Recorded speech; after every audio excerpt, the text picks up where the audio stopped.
should be hitting the live button. Well, I already hit the live button. Should be hitting reality. Hitting reality. Hitting reality. So it looks like we're live. People should see us being awkward. Well, me being awkward, because that's what I do. No. I've never been awkward in my life. Not one day. No, never. Never. But yeah, looks like we're good to go. Guys in the chat, let me know how everything is looking and sounding. I'd very much appreciate that. But for those new here, this is a Nintendo podcast. We do mostly every week, 8 p.m. Eastern time. So, I don't know, something's like off about my... It's fine. Brain? About my what? Your brain? Maybe. Alright. So, anyways, the plan for this evening is to talk about the Xenoblade Chronicles 3 Direct that is happening this Wednesday. So today is the 20th. Yes, sir. And it's happening 7 a.m. Pacific time. 10 a.m. Eastern time. 9 a.m. my time. Central. Represent. Yep. So that's 2 days from now, or a day and a half-ish, sort of. And we're going to get about a 20-minute presentation on Xenoblade Chronicles 3. Now, we're going to be talking about Xenoblade Chronicles 3 and the Xenoblade series in this podcast, but the other half of this discussion is going to be sort of left to talking about this Nintendo Direct situation. Because while I'm excited for Xenoblade Chronicles 3, and arguably my most anticipated game of the year, there is also kind of like this desire to get announcements on new things. I want to learn about what Nintendo has in store. I want to see if that Metroid Prime remake is real. I want to see perhaps another trailer for Breath of the Wild 2. I want a date for Bayonetta 3 and maybe Mario Rabbids Sparks of Hope. I want perhaps a test fire announced for Splatoon 3 and more information for Xenoblade Chronicles 3. And I want maybe a treehouse for Pokemon Scarlet and Violet. I want to see how that game runs, you know? There's a lot of things that we want or are hoping to see. Not everything, not even with, there's beyond the things I just mentioned. Like, there's a lot. So it's kind of like the conversation today, as opposed to just being about, oh man, Xenoblade Chronicles 3 news. We're gonna get 20 minutes of information on Xenoblade Chronicles 3. Which really the conversation has been about is, oh my gosh, how could we be getting a Xenoblade Chronicles 3 Direct when we need to get a Nintendo Direct, a general Direct? And I don't really share that sentiment, because I am a big Xenoblade Chronicles 3 fan, and I want to get this. Well. But at the same time, I will also concede that there is a little bit of... animosity is not the right word. I am a little, let's say, concerned that we might have to wait a bit longer for an actual Nintendo Direct, because with us getting this game-specific Direct now, about a week or so after when we would have gotten a real Direct traditionally in previous years, it does sort of send a message that things are different here. It is giving me some level, not quite the same, but some level of the situation back in 2020 where we didn't get a Direct.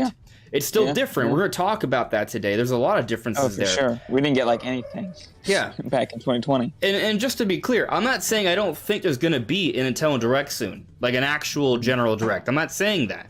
But I am saying that this is against the pattern, the expectation. This is a left field sort of thing to some extent. So there's definitely a discussion to be had here. There's a debate to be had here. When are we getting that Direct? Is the rumor for June 29th still going to hold true, which would be a week afterwards? We'll be talking about that today as well. Yeah.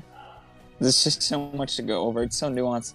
It was not at all what I was expecting to happen. I gotta say, I got real blindsided this morning when I woke up, and the way I actually figured out about the Direct is I was looking through YouTube as soon as I woke up, just to see like what people had posted, and I saw your post about the podcast and the Xenoblade Chronicles 3 Direct. I was like, there's a Xenoblade Chronicles 3 Direct? What is happening? And so of course I immediately jumped onto Twitter and figured out what was going on. But that was an interesting way to wake up. Right? It's great news. Great news. Yeah, I just checked my phone and I was like, oh, this is okay.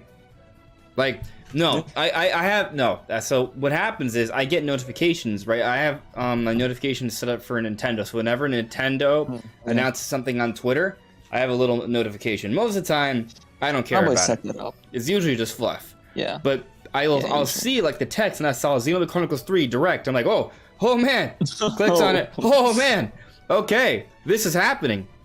So I'm extremely excited for Xenoblade Chronicles 3, and I know not everyone that's watching is probably going to be excited for Xenoblade Chronicles 3. I mean, based off the title, I'm sure there's going to be a pretty good amount of people that are at least somewhat interested in Xenoblade Chronicles 3, but I know a lot of you really just want to see the Nintendo Direct. So again, we're talking about both, and actually I'm going to put a poll here, and then we'll kind of go over questions and thoughts in the chat, and the poll is going to decide which topic we go over first. Do we talk about our Xenoblade Chronicles 3 sort of thoughts and expectations for the Direct, or do we talk about this other Nintendo Direct situation? Like, what's Nintendo's plan with that? We're going to talk about both. They're each going to kind of take up like about 1 hour of tonight's podcast. Question is, which one we do first? So let me go ahead and sub that poll for you guys. But Brandon, how about you tell me which one you would like to talk about first? Perhaps you can sort of persuade people in one direction or another while I fix this up. You know, I'm actually kind of torn. I feel like this is a good poll because they're both gonna be fun for me. I'm trying to think. Yeah, they're both good, and they're both kind of good to start on, to be honest. And I'm kind of leaning towards talking about Xenoblade Chronicles 3 first, but to be honest, either one could go first. I just want to talk about like Xenoblade all the time, though. So. Yeah, same Z's. Maybe. In my thinking, it might be better to start off with a more grounded topic. More broad, you mean? Like Xenoblade 3. Oh, a less broad topic. Okay. Less more, broad topic. More like down to earth. Direct. Okay. Yeah, and then maybe talk about the Nintendo Direct after, but, you know, whatever people think.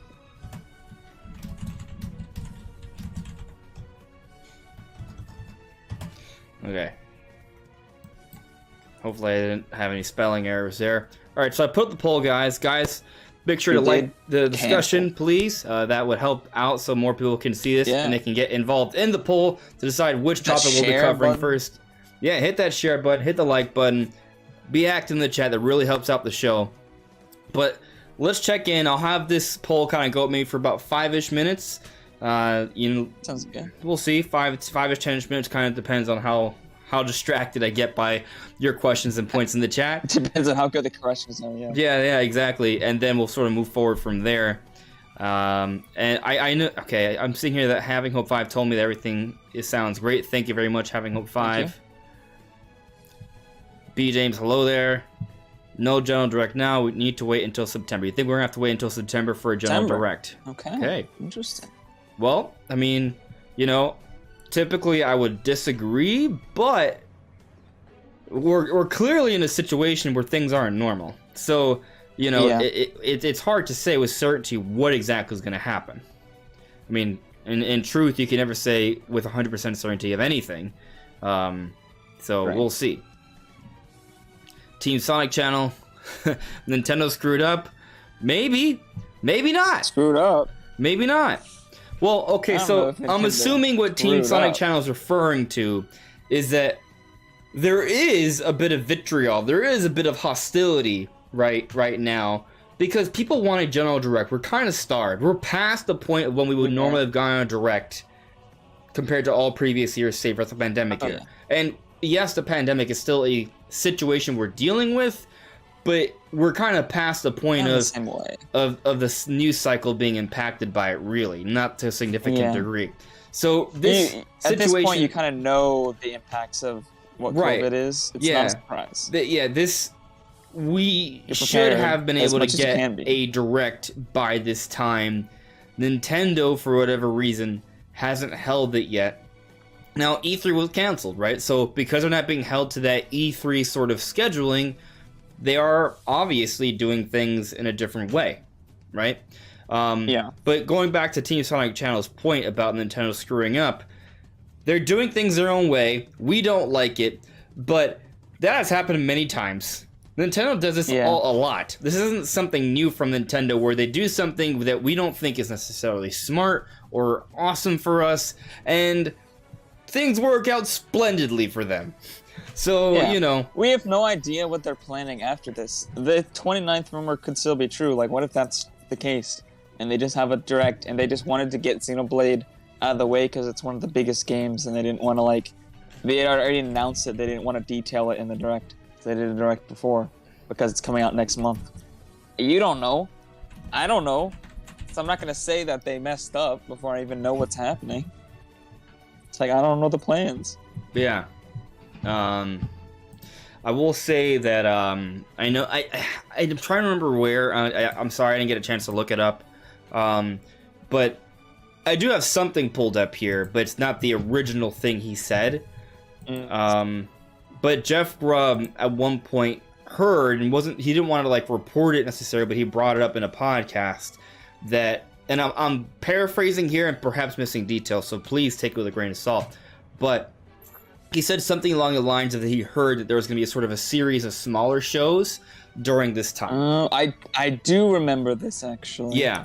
I remember hearing somebody report that. Now, the thing is... And that could be the case. I don't remember him stating specifically if that meant we're getting a Nintendo Direct Mini and not a full-scale General Direct, but I know a lot of people have at least interpreted what he said to mean that, along with a few other things.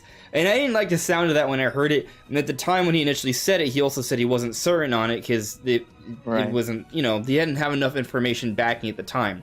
However, given today's news, that discussion has changed a little bit. So I'm looking here because I know I liked one of his posts. All right, so this is what Jeff Grubb said in relation to the Xenoblade Chronicles 3 presentation. This fits with what I heard about Nintendo doing their summer showcases in bits and pieces. I still expect more news later this month. So the implication there being that before the end of this calendar month, there will be more Nintendo news, okay? And this kind of lines up with the June 29th rumor that came from a number of sources, Video Games Chronicle, Game Explain, Alana Pierce, Direct Feed Games, all of those people who are known industry insiders all said, hey, this is what we heard, okay? So... Jeff Grubb is what Jeff Grubb is saying is lining up with that. But Jeff Grubb's the only person that I know that has suggested that there might be multiple things coming around this time. And while we don't really know what that means necessarily. Like, it could mean multiple smaller shows, could mean a Xenoblade Direct, a normal kind of E3 Direct, maybe instead of 40 minutes, maybe it's 30 minutes or a little shorter, and then a separate Treehouse Day as well. Yeah, like those 3 different smaller presentations could be. Like, we don't know what that means. We don't. So there's a little bit more he said here. I'm not kind of save it until it's actually the dedicated topic because it kind of contributes to the discussion here. But let's kind of go back to the chat. I will say right now, Xenoblade Chronicles 3 is winning. Surprisingly, I didn't expect that. I really didn't. Which because of my perhaps perhaps people in the chat have great taste. I mean, either discussion's a fun discussion. So I mean, we're doing both regardless. You guys are men of culture as well. Yeah, it's 55% would prefer to do the Xenoblade Chronicles 3 topic first, which pretty close. That's pretty awesome. That's pretty awesome, guys. Please like the stream; it helps out a whole bunch. Super Chris, hello there. Charles Stradell, hello. D. Fox, hello. Metroid Prime, hello there. Let's see. Gamebird Classic. What's up, buddy? How are you doing? I'm okay. Thank you for asking. I'm doing okay. Life is busy, but I'm trucking along and I'm trying to move forward and trying to get better. Trying. Same. GainAx01. I just want the new Donkey Kong game to get announced finally. I'm so sick of being disappointed every direct. So I want to speak to that point. Yeah.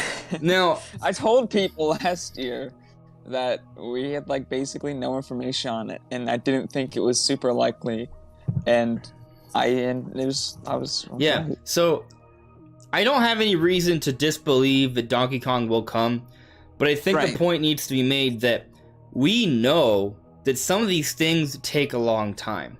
And a good example I've brought up multiple times before, and I think it's probably one of the best examples, is when the director of Zelda at the time, or I mean, like the head of Zelda, Eiji Aonuma, I was at a Zelda concert, and he teased Skyward Sword HD to the world years before the hype of the concert. For real. And he had to deconfirm it in interviews after the fact.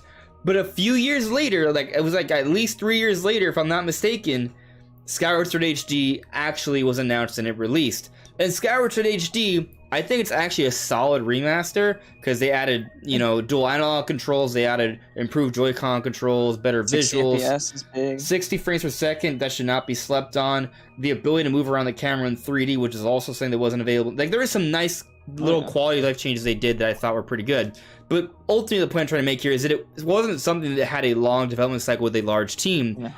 But even with all that in mind, it was still years between when the actual director, producer of Zelda, his position has changed over the years, teased it, and when it actually came out, right? So let's go back, was it early last year when I got information, a few other people got information about this?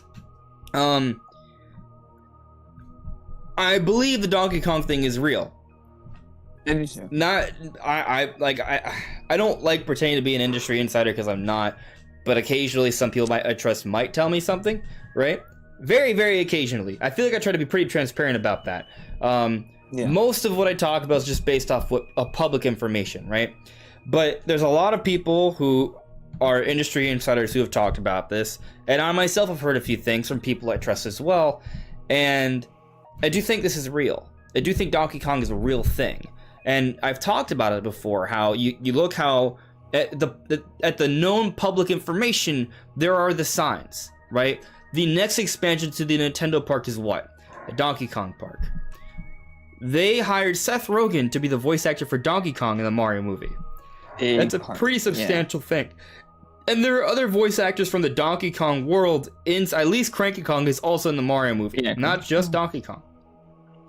And this is not confirmed information, but there is a rumor going around that they want to follow up the Mario movie with a Donkey Kong movie.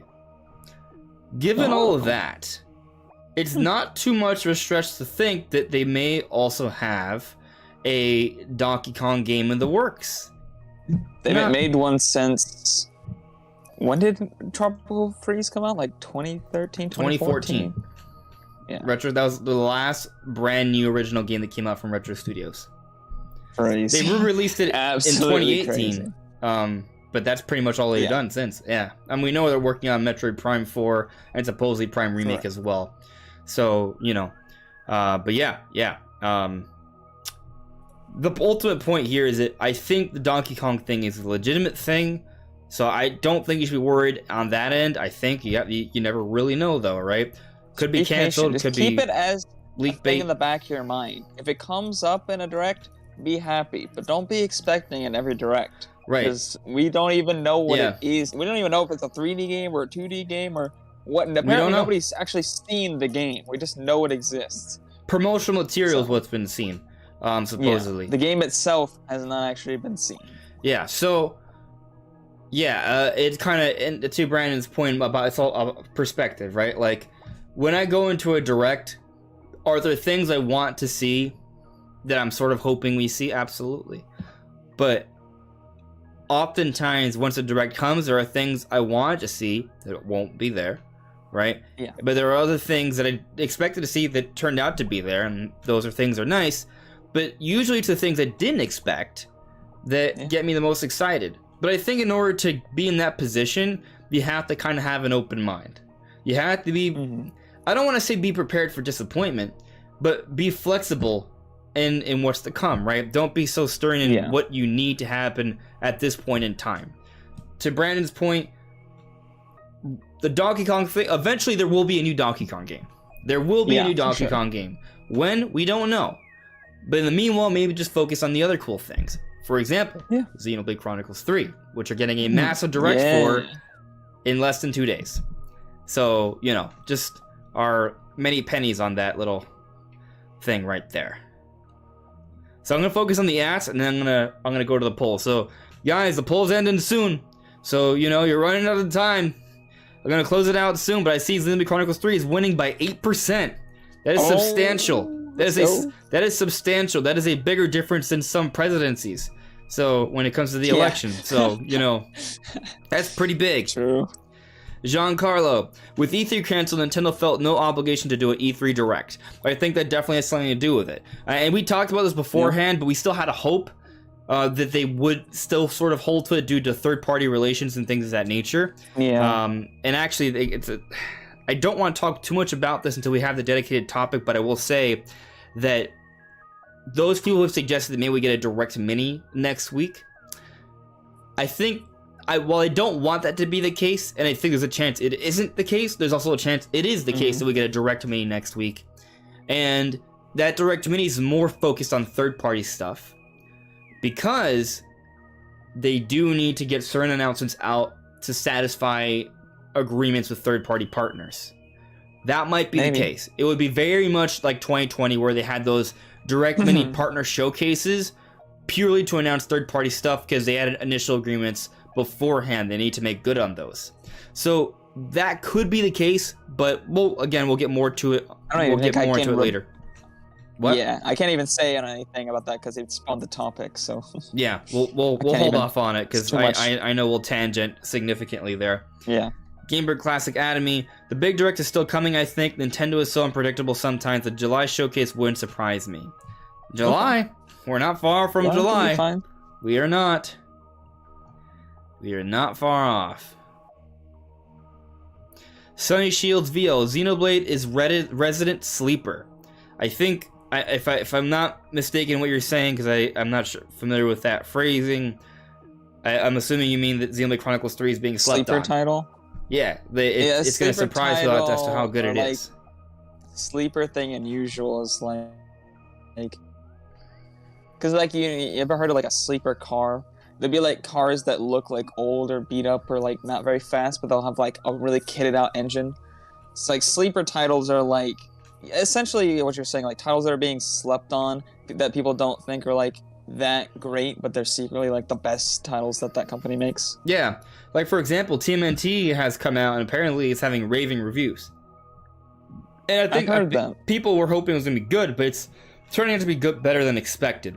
And I think there are people sleeping on Xenoblade Chronicles 3. Xenoblade Chronicles 3 might end up being for a lot of people who might even be hating on the game right now, if they were to give it a try, it might end up being their favorite game of the year. That's the kind of game I think we're looking at here. I'm not saying it's going to be game of the year across the board. There's a lot of good games out there, but I think it could go down as one of the best games to come out this year, at least on the Switch.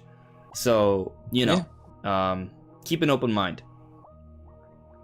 DOS. People like Nate that hate Jeff and Jeff are still saying there's a direct, or at the very least there's still going to be more news. Yes, that is true.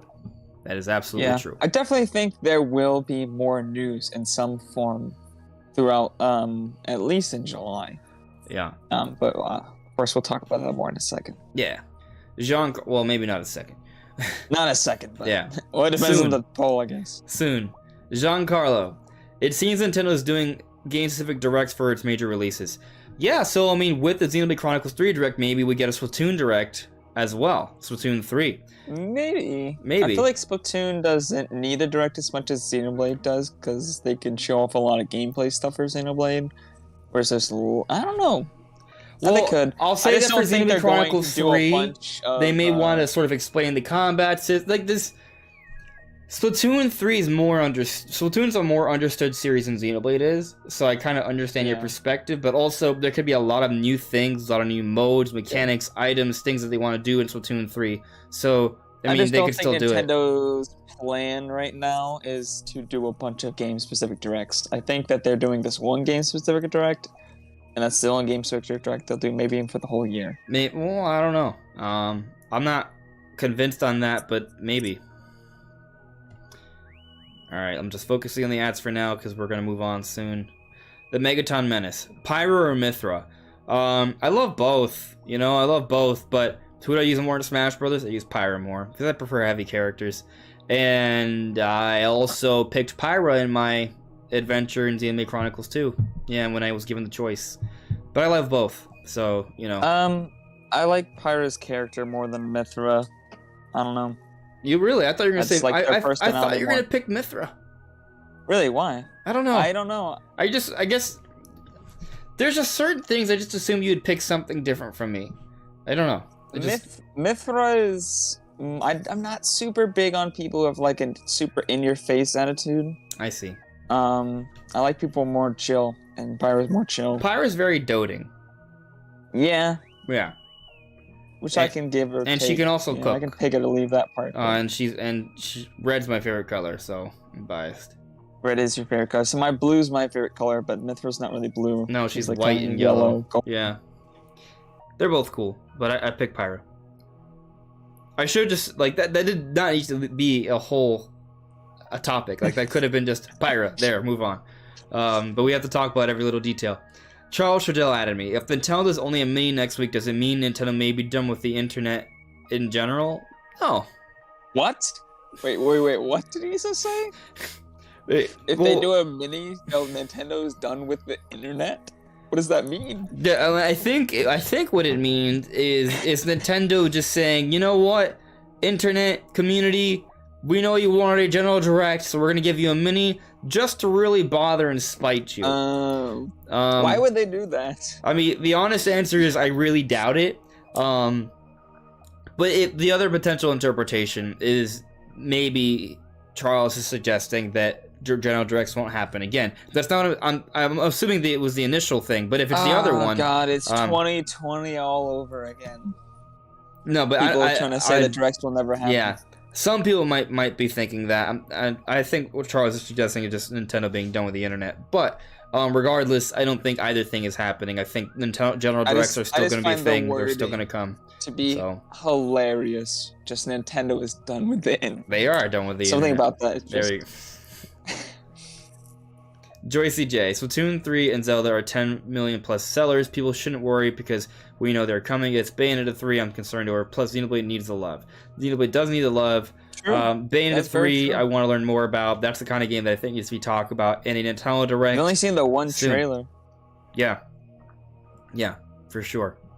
Alright, so, cool. So it looks like Xenoblade Chronicles 3 is going to win. I put it up 20 minutes ago, so we gave it more than 5 minutes. Dang. So I'm ending the poll right. You guys got 5 seconds to vote. 5, 4, 3, 2, 1. By the time you see this, it's already too late. Oh, good point. I'll wait like another 5 seconds. 1, 2, 3, 4, 5. I'll be really nice. 6, 7, 8, 9, 10. Okay. The votes are really flooding in now. Not really. Like one other vote came in. So that vote mattered, I'm sure. Currently, we have 80 people watching. There were 73 votes. So a few people didn't vote, but... How dare. And also, please like the stream, guys, if you're watching.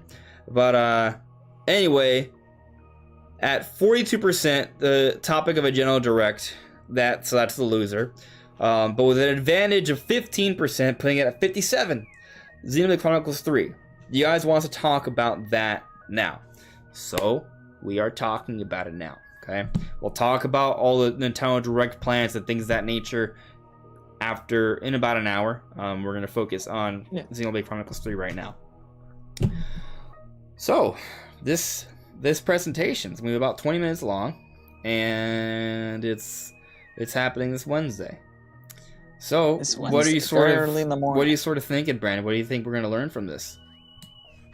My first thoughts when I saw this was, I don't really know if I want or need to see 20 minutes of Xenoblade content. I have a few hopes. I really hope, I don't mind if they talk about story a bit, because there are some things that we just are completely out of the loop on, that I feel like just like based understanding of what the world is that we need to know.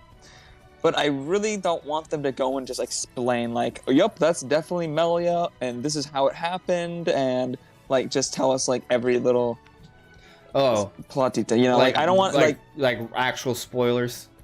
Yeah, like no spoilers, please. I hope it's just telling us about the world. You know, telling us how the different areas are, confirming whether it's an open world or how all that is, and then explaining the battle system and things like that. The open world part, because That's my first thought. Like, I want to see, because I imagine they're going to have a moment where they're going to sort of break down varying mechanics and elements of this game, and one of which is going to be exploration. And I think we're going to finally learn truly what this game is. According to the Nintendo website, the game is open world. They use that version. It definitely looks open world. You can see biomes directly connecting to other biomes that you can clearly just walk straight to. Now, they're not like hardcore marketing as open world, like for example what they're doing with Pokemon. But if you look at the description on the Nintendo of America website, or is it Nintendo of Europe? It might not. It's not every site is saying it, so that's kind of a maybe pause for sort of consideration there. I don't know if that's translation issues or what. Yeah. Because at the end of the day, it's someone that writes this stuff down, you know? But it has to be okay. Human error. Or... Yeah, sometimes people just view certain things as... Like, there's... different interpretations of what open world even is. Yeah. Let's see here. I'm Control F. There we go. So if you go to this is Nintendo of America, right? So it says join Noah and Mio, members of the two. I'll show you guys.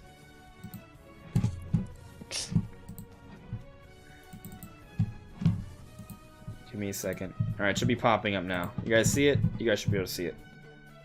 So join Noah and Mio, members of the two opposing nations of Keys and Agnes, on a heartfelt journey through a rich open world to end the cycle of violence. I mean, that's all we need to read right there. Open world. There it is. So the Nintendo website states open world when describing it. But that's where there's debate, right? And we've had a couple discussions and videos on this already. So, hard to say with 100% certainty. But I think is one of the things we're going to finally truly understand and know for a fact or not, is whether this game's going to be open or not by when we see this direct on Wednesday. We're going to get an actual, legitimate, significant gameplay on this game. And we know that they can do, like, fully open world and still do a very coherent story like they did with Xenoblade X. I think the story didn't... It maybe wasn't as, like, well-paced as the other games, but it wasn't like Breath of the Wild, where there essentially wasn't any story in the actual, like, game. It was just all done beforehand. Yeah, and there was still limitations. Actually a cohesive story. And there were still limitations with Xenoblade X. Like, you have to play for a while, but you can't get to every location of the game until you unlock the skills, the mechs. And then you can literally fly to other locations. So you are limited. It's literally, like, so hard. The world's so big, just the act of, like, running to a location is also just a deterrent of you getting there. Yeah. Just trying to find a way to actually get up to where you're trying to go without the scales is...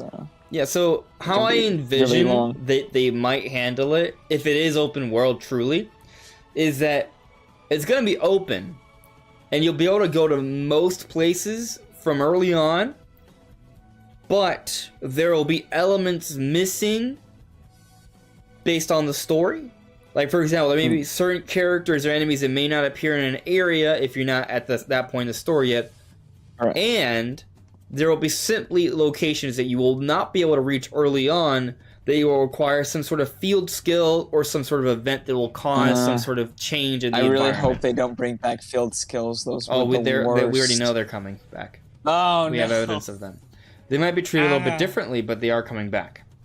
I hope that they actually, like, update without you having to go and to look at them in a specific menu. Yeah, well, I'm hoping that they do make them a little bit easier to use for sure. Side little story for when Xenoblade 2 came out. I didn't realize that you had to actually go and check up on your skills and your skill trees and everything for them to actually progress. And if the skill updates and you don't check on it, you cannot earn the next skill. So you won't just go and check later and have all the skills fill out and it'll be fine. No, you just have to be like, oh, I wasted 50 hours because I didn't know I needed to look at this skill, and I already have all the things I needed to do for all the other skills, but since I didn't look at them, now I have to go grind. I've been thinking about doing New Game Plus for Xenoblade 2. Now might be the time to do it. Could probably beat the game before Xenoblade 3 comes out. Yeah, you probably could. Yeah, I mean, I don't have an extreme amount of time, but I'm sure I could probably get it done if I focus on it. So, But back to the open world thing, there are some other things they could do to keep you out of areas. For example, just the fact that higher level enemies are there means that there are certain areas where, I mean, you can go there, but what are you gonna do? You're not gonna get much done. Every enemy can kill you. You're gonna get wiped. Yeah. Yeah.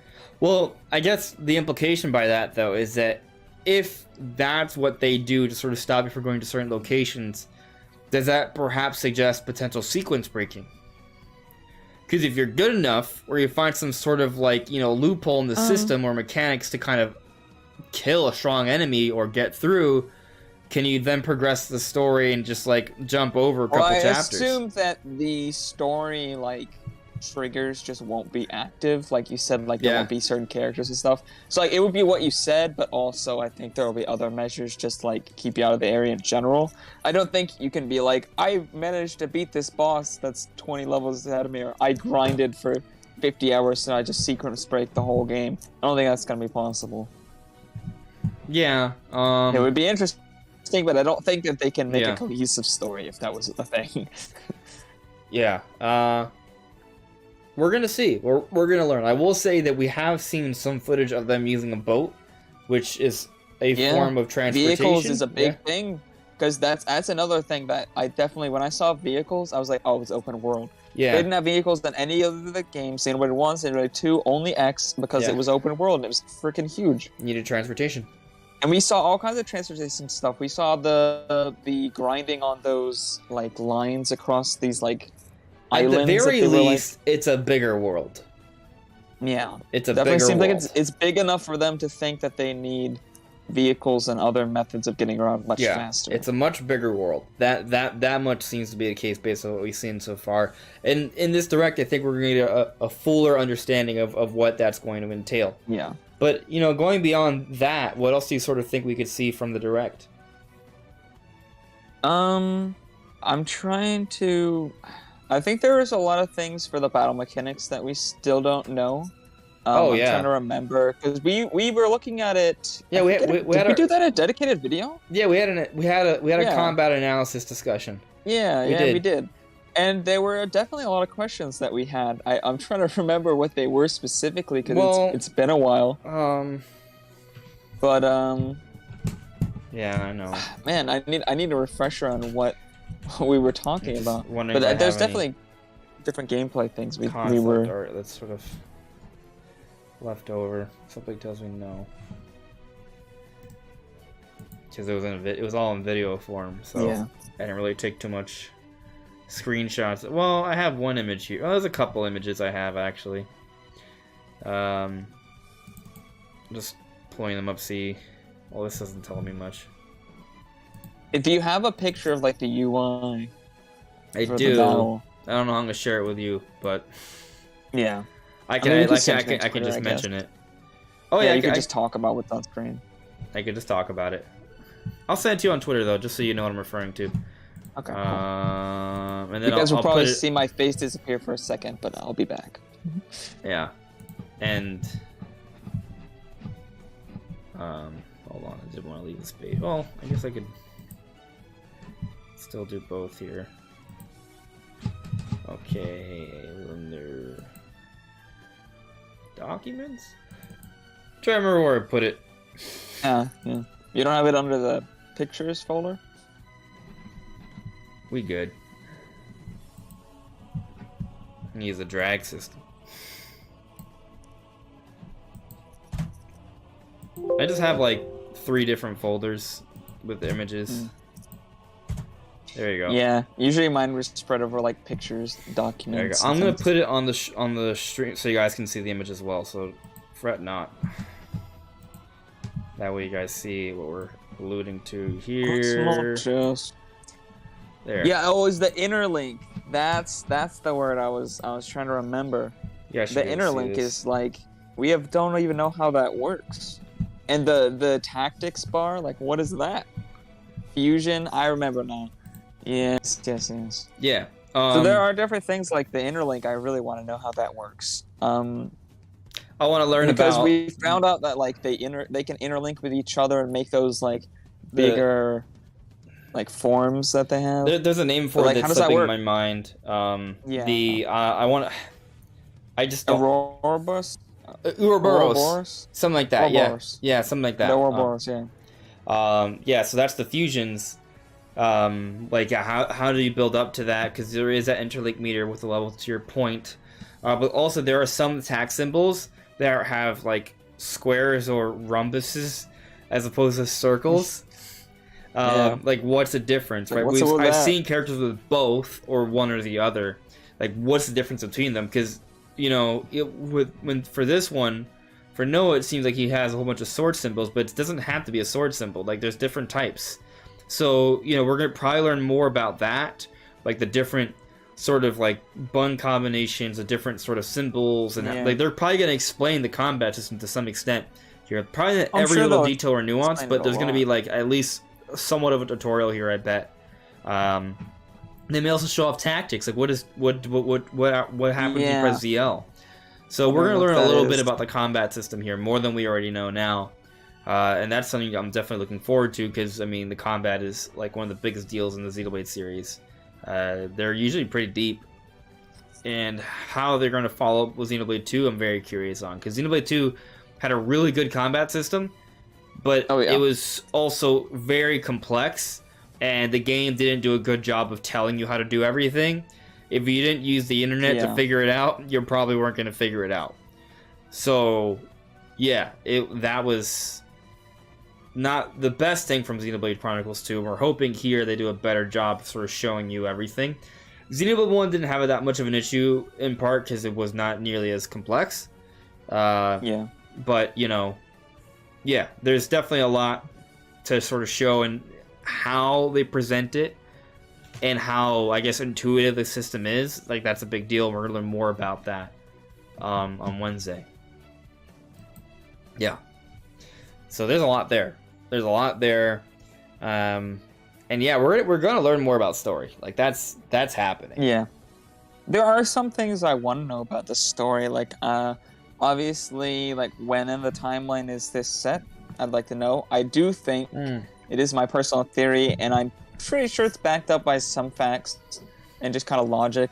Is that I think this is the island that all the Titans turned into at the end of Xenoblade 2. Spoilers, I guess I should have said that beforehand.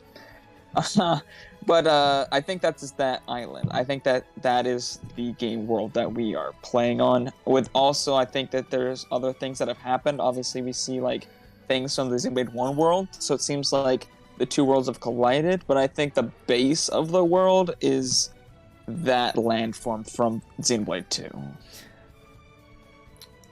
So this is spoiler territory.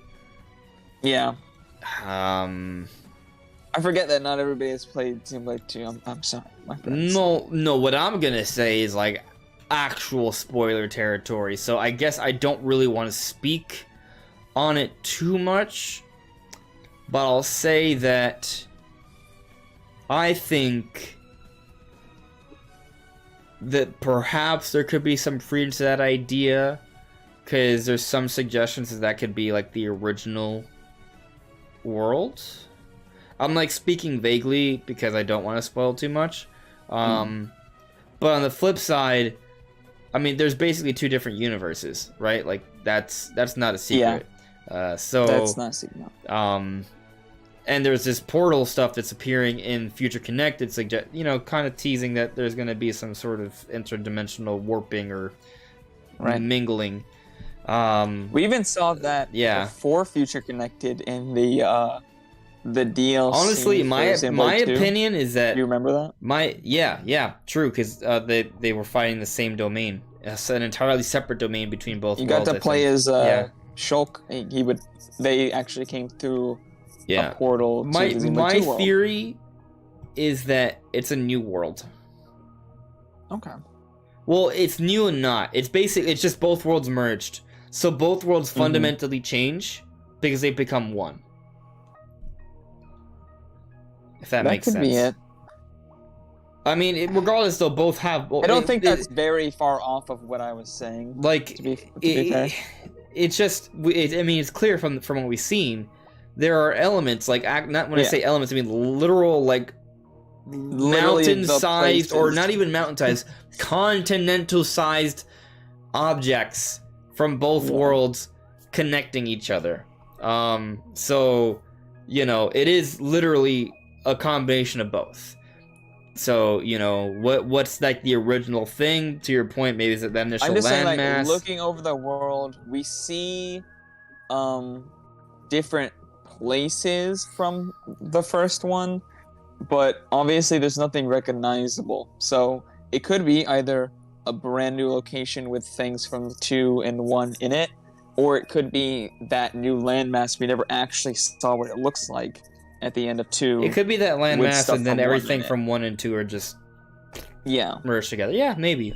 So, you know, I don't know if we're gonna learn that during the direct, though. I think that's gonna be something left to sort of like theory, you know, speculating and sort of theorizing. I feel like that's after we play through the game. Really, I don't think so. I think they'll explain it, to be honest. In the game itself, maybe not in the direct, but honestly, I think that's something that they could explain in the direct. We may learn in an interview or something. Like that's a less spoiler thing to announce than like anything. Like I feel like that's something they could say. The other thing is, you could argue that this detail we're arguing just doesn't really matter that much, and their explanation of hey, the worlds have merged is enough. Like, there doesn't need to be, oh, well, which world has like, which one's the dominant world? Like, is it this world mixed that received elements from the other world, or is it this world that received elements from the other? Like, I don't think that matters. Not to them.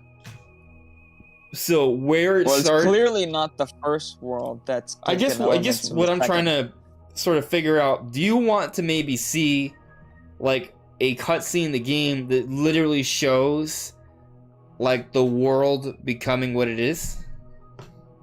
It depends on how how they set it up, because I'll tell you like with the context. Because if it is the world from 2, I want to know what happened. Like, how did this happen? How did they get combined? They're gonna explain that, like I would think. There is something like it's combined. It happened at some point. We don't know.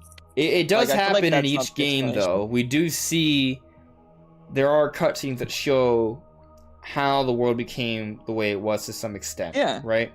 We see that. I mean, there are some cutscenes that show the big event, first off. Mm-hmm. It's retold twice. And then, I mean, even in Xenoblade X, you see the ship crash and things of that nature. In Xenoblade 1, you see not usually the opening cutscene into a world and just been like, well, we have no idea what's happening. In the opening cutscene in 1, the cover art, they show how they ended up. There's a fight where they're fighting, and it shows where they sort of maintained themselves and became the giant life forms that you explore, right? So, if they were to sort of mimic that idea, they could have a cutscene early game where you see the Mechanis and is it Uriah? What? The giant whale. Yes, the Orion Titan. I don't know if they've explained it in the beginning. Together. It might be something that they leave for like a twist or something that you have to find out during the game. It's tough to say. I think it depends on how directly they want to connect the story to it, and how important it actually is. It could be way less important. It just depends on what it actually is. That's my thing. It's like, depending on what it is and what the situation is with the story, it could be very important or not important at all. So I don't know. Yeah. It's tough. Well, we'll definitely be learning more. I would hope that they explain it, you know. I'd hope. Maybe not on the direct, though. We don't know. Let's check in with the chat here, see what some of the ideas people are bringing up here. I did see Zone Theorist. I'm just picking this out randomly out, not going in order. Zone Theorist said, so there's technically 2 timelines for Xenoblade Chronicles franchise, if I'm understanding it correctly. At least 2. Yeah. We don't know well, I guess, how extra I guess I want to sort of like... Is timeline really the right verbiage for what we're describing, though? It's not really timeline. It's kind of just like in a completely separate universe. I guess the thing is, when you talk about different timelines, there is the implication it is also a different universe. True. But this is kind of even more different than the kind of multiverse theory. It's just completely different. I don't know. So like, the basic story of technically, Xenoblade is that there was an event, basically a science experiment that caused a world that was about to end to split, right? Or rather, it birthed a new world. And the old world that was dying still stuck around, but there was a whole other universe that was created. That new universe is Xenoblade 1, but it also had implications for the old world that was left behind in Xenoblade 2. I mean, the old world became Xenoblade 2, and you have these two different universes that are connected, and in Xenoblade 3 we're seeing them merge. So it's basically, you have this arm is one universe, right? There's an event that happens here, and then it keeps going, but there's another one, right? So Xenoblade 1, Xenoblade 2, and Xenoblade 3 is them coming back together, apparently. So there's sense, that. Yeah. But then there's also Xenoblade X, and we don't know. Yeah, we don't. Like, Xenoblade X is a complete side game that may or may not be actually connected. So seems to be set. It's like humans are. It's like actually. Because in the story of Xenoblade X, the people are escaping Earth because this massive alien attack. But we've never dealt with humans in a Xenoblade before. They weren't humans. See, like in Xenoblade, they're not called humans. They're called what, like homin? But what are they called? Well, they're robots though. I'm just going to the fact that they're not humans. I'm just saying, like, we can go deep into that, but I'm just saying, like, Xenoblade X, we're dealing with actual humans. I feel like we're talking too much. I think we're talking too much about like the stories, because like some of the stuff is like spoilery, so we should probably dial it back. Even all these games have been out for years, so you know, I think there is also a statute of limitations on spoilers, maybe.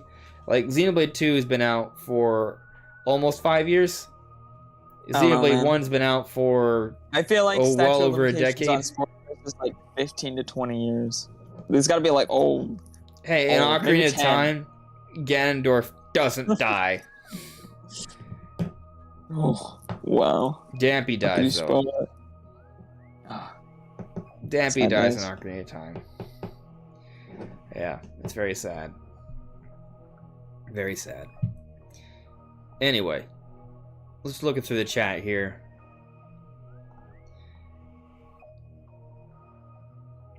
Charles Trudell, maybe the world will have an evolution, meaning part of the country have different kind of enemies depending on when you are in the main story. Okay, I don't know if evolution happens that fast in this universe. Well, I don't think he means in terms of Darwinism, but more so like just different enemy types as you progress in the game. Breath of the Wild, where they just get stronger for seemingly no reason once you defeat a divine beast. Really? Yeah, the enemies get. You don't know that? No. The enemies get stronger. It felt like they got easier to me. Well, you didn't know, like, that's when the new enemy types spawn. Like, it's tied to defeating divine beasts. Did not know that. You know that? No. Oh. Thought I just found them because I explored more. See, you're too used to Master Mode. I feel like you did know this at one point, and you're just remembering Master Mode. Maybe. Where all the enemies spawn I don't even like playing the game in Master Mode that much. It doesn't feel appropriately balanced. Everything's just so tanky. Yeah, that's like I want things to be harder, but I don't want it to be harder just because everything's a giant damage sponge. Like, I want it to be harder because it's like moving faster or it's smarter. But anyway, it's a whole other discussion. Oh, yeah. Anyway, I think the point Charles is making here is that like enemy types will change, or different sort of enemies will be in certain locations as you progress in the story. That is something they can do, for sure. They can do that. Yeah, I don't know if they will, but they could. Well, I think that to some extent that has been the case. I don't know if they really need to. They have added some enemies based on your progression to some extent. I do remember that. Sometimes it's like side quest enemies that like a boss enemy may not appear in a certain area until you accomplish a certain sequence of events, for example. Oh, yeah. So this is not an alien concept. Now, to what degree they may do that, I don't know. But, maybe we do pick up on that to some degree during the Direct.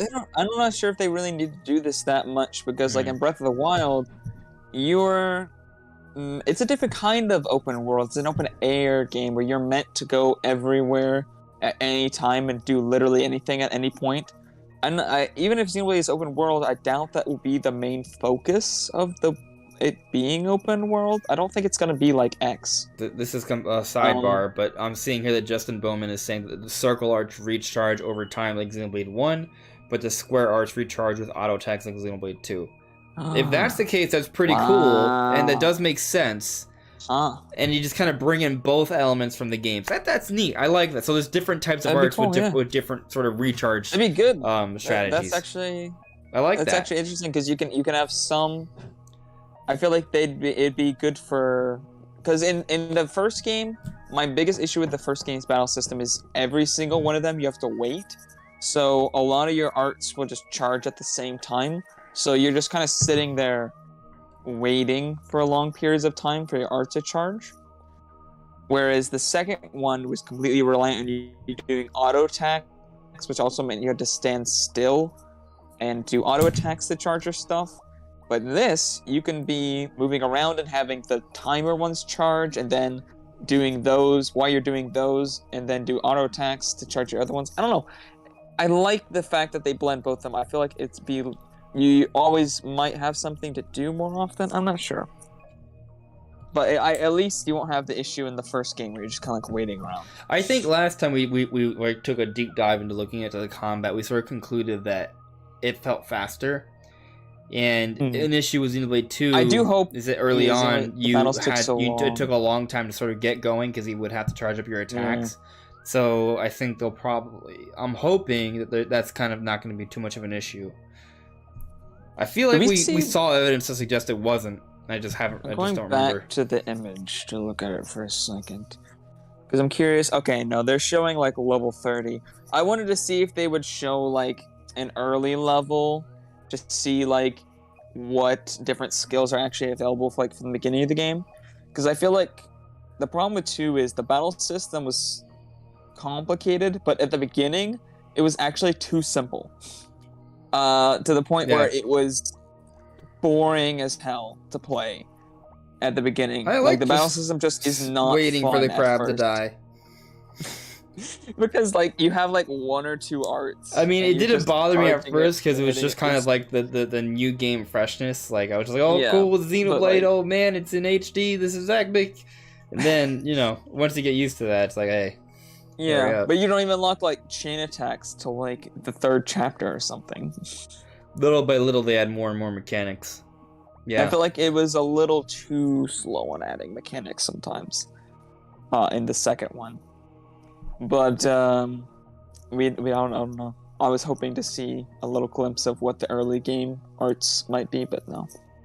Yeah. 30 some. Yeah. But I guess just to sort of summarize before we move on here, we expect them to kind of give us a more in-depth look at the combat. I'm hoping that they show this pretty fast, right? And they confirm some theories we have on it.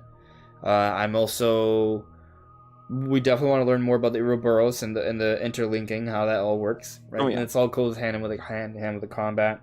We're hoping to get a better understanding of how exploration is, if it's going to be an open world, like actual, like not just exploration, but also how this relates to story progression at the same time, because they're both different things, but they both can sort of get in the way of each other. Intertwined. Exactly. Thank you. Beautifully phrased. So yeah, we're expecting kind of get a good understanding of both those things during the Direct. And we're also going to learn about the story. Like, that they're going to tell us more about the story. That's a fact. And I just want to know, like, the base setup. Yeah, I'm going to tell you this, though. If you've been following Xenoblade Chronicles 3 news already, don't expect all 20 minutes to be entirely new content. There will be things that have already been confirmed or said they will be sort of repeated or rephrased in this direct. Because I think this is going to be sort of like a presentation that will be for someone who doesn't know really anything about it. Like, they want to get them entirely up to speed. There will be new details and nuggets that we'll learn throughout the presentation, but there's going to be a lot of stuff that's going to be sort of retold. And to some extent, even if, like, someone like me who hasn't been paying attention to it, it'll be a nice reminder, and we'll probably get a more... Yeah. We're going to also... It's also going to be a whole bunch of new footage, right? Like, if you just want to see Xenoblade Chronicles 3, all of this is going to be new footage of the game, so... I mean, we have yet to have a single trailer that actually has a single word of explanation in it. We've only had trailers that showed snippets of cutscenes and gameplay, with absolutely no voiceover to explain anything that's happening in them.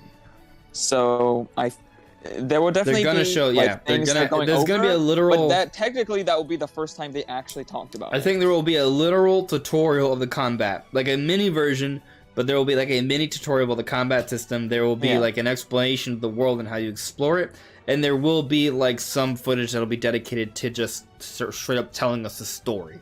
Like, I think all of that's gonna be there. And they'll probably also they may announce more like collector edition stuff too. Like, it may not just be like gameplay stuff. It may just be like, hey, that, they may be like, hey, we see that you guys want this. We're gonna bring out more. That might be cool. Another thing, they may announce Amiibo. A later date for those. They may announce Amiibo. Oh yeah, Amiibo. I mean, think about it. Whenever there's a game specific direct, when is there not Amiibo? You know? Yeah. I really hope there's Amiibo, because Nintendo's been really hit or miss with Amiibo. Yeah. I mean, it's really not the Wii U generation anymore. They're not going ham on it anymore. Well, they're not. The new factor isn't really. It's not like as new and fresh anymore. I think that at the beginning, Amiibo was really focused on trying to be like a figurine that does things in the game, like what was it called, Skylanders or something, and like Disney Infinity or whatever. We don't need any of that. Screw all that. All we want is cheap, nicely made figurines of Nintendo characters. I don't give a crap if it does literally anything in the game. Careful, Brandon. I don't care. I might get demonetized. You might get demonetized. I don't think so. This channel is meant for adults, technically. But I will tell you, I did see a notification today of a video that came out like 3 years ago. They was just like a snippet of when they were announcing the second wave of DLC, and I was screaming in the reaction video, and they were telling me this video is not for children, and I'm like, I watched it, and I was like, well, but there's no cursing in this video. I'm screaming, but there's no cursing. There's no... How dare you be energetic? I mean, children are never energetic. It was me literally just reacting to Smash Brothers, which is rated for, what, like E for everyone, or E10? Like, E10, I think. And there was no curse words, it was just me going... Blah, blah, blah, blah, very excitedly and obnoxiously. And that was it. So, you know. Too hot for YouTube, for sure. Maybe. It could just be an error, so we'll see. I'm sure it was. Yeah. But... let's see here. Is there anything else you guys are saying that we should sort of touch on before we move forward? I think a lot of this is like... There's a lot of speculation and theorizing in the chat. That's cool. I just don't want to go too deep into it because I don't want to spoil it for people. I've kind of already, to some extent, spoiled some things. But I mean, these games have been out for years. I honestly need a refresher on all the intricate Xenoblade and story you know what? As well, the Xenoblade 3 Direct probably also do that. When going back to story, they may kind of like explain to some extent how they're connected. They may give you somewhat of an understanding of the universe. Like a lot of people are talking about in the chat, like how are they connected? What are the timelines? Is it a multiverse? Like explaining that, like how it all connects. I think they're going to do to some extent potentially. I think they might hint and tease at it, but they never. It may not be something significant. I don't think they're going to go straight out and say. It may be something. Hey, look, the world of Xenoblade Chronicles 1. World of Xenoblade Chronicles 2, they merge. And they may also mention, there's also a separate World of Xenoblade Chronicles X. And people, here's a prediction. Here's a prediction. It may be Xenoblade Chronicles X may be mentioned if they do this. They'll mention all the Xenoblade games, and then people are going to flip because Nintendo still will not have announced a port of Xenoblade Chronicles X for Switch. but it'll Yeah. be mentioned to some capacity in Well, the what direct. if they did announce support of Xenoblade X coming next year, just at the end of the direct for no reason? They won't. They won't. But what if they did? Well, I feel like if they even mention Xenoblade Chronicles X, that alone's like a teaser, like, hey, look, we remember this exists. We may add it at some point, but they're not gonna actually tell us that. Yeah. I just don't know how it's not on the Switch already. I don't know. But I think we are ready to move on to the next topic. Yeah, I think we can move on. Is there anything else you want to sort of address before we move on, Brandon? No. I'm just excited to see what we see, and Yeah. hopefully they don't spoil too much. Yeah, I hope they don't. I don't think they will. I don't think so. No, They're usually pretty good about that. Yeah, I never feel with Xenoblade 1. I mean, with Xenoblade 1, the marketing was, hey, it's coming to America. Like, that was the marketing. But Yeah. with X and 2, I didn't feel like they ruined the story for me. No, And not at I all. definitely cared about learning about those games. So, Oh, yeah. you know, I don't think they're going to ruin it for 3 either. But No. now let's talk about this other situation. We're getting the Xenoblade Chronicles Direct on Wednesday. And now people are worried this means there won't be a Direct next week. That it just doesn't necessarily, it does not It's mean not there won't be. necessarily mean that. It might It's not might confirmation. suggest it, but it also might not. Like, we don't really Yeah. know. And I'll say this, I was looking this up. At E3 2019. There was 2 directs that happened within 4 weeks of its airtime, like leading up to it. There was the Pokemon Direct and there was a Mario Maker 2 Direct. Both of these things happened, and they were within 30 days of the actual E3 Direct happening. And E3 2019 is arguably the biggest, best Direct we've gotten, period. It was at least 2019 was pretty great. it was a big one. This is the one where they ended things with the Banjo-Kazooie reveal, and they're like, "Oh, one more thing." The Banjo-Kazooie reveal was the one more thing, and Yeah. they were like, "Oh, here's another one more thing." Right, and that was the announcement of Breath of the Wild 2's development. Well, more like, it's weird how it works. But anyways, they showed us the first trailer. That was a big Direct, and yet there were still 2 game-specific Directs that came out in lead up to that Direct. Right. So, the point I'm making here is that, 1, there is a history where we have seen game-specific Directs shortly before the release of a bigger Direct, and it doesn't really impact the amount of content in there. I kind of said 2 points in one. 1, there can still be a Direct, and 2, that doesn't mean there won't be a lot of content in this Direct, right? Like, it could still be a 45-minute general Nintendo Direct next week. It could be that. It might not be. We don't know, right? Like, it is... the fact of the matter is, though, is that we are in a situation where Nintendo is doing things that aren't really according to than we pattern. thought. So, Yeah. it's scary territory, because you never know what Nintendo's going to do, but I think ultimately we're going to get the information. I just hope I want the information to come in the way I'm comfortable in a Direct, because that's what's most exciting to me, but it doesn't have to. I'm thinking, something I just thought of? I'm wondering if they even planned, when they planned to have this Direct. Because we know when they showed off Xenoblade 3 originally, it was supposed to come out when Splatoon's coming out, in September. Sure. But they swapped places. So it could, I'm wondering, was there even a Xenoblade Direct plan before they switched those dates? Or did they think they switched it? Because we don't know when they planned to E3 either after the cancellation. Because we have this 29th date. But suppose that the 29th was never the date they chose.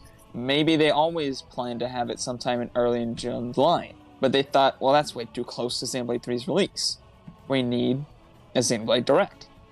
And so they came up with one, Because, there's so many different changes and plans that happen, not only with Xenoblade's release date, but also E3 getting canceled So, around kind of the same time. Let's play with that idea, right? So Xenoblade Chronicles 3 is coming.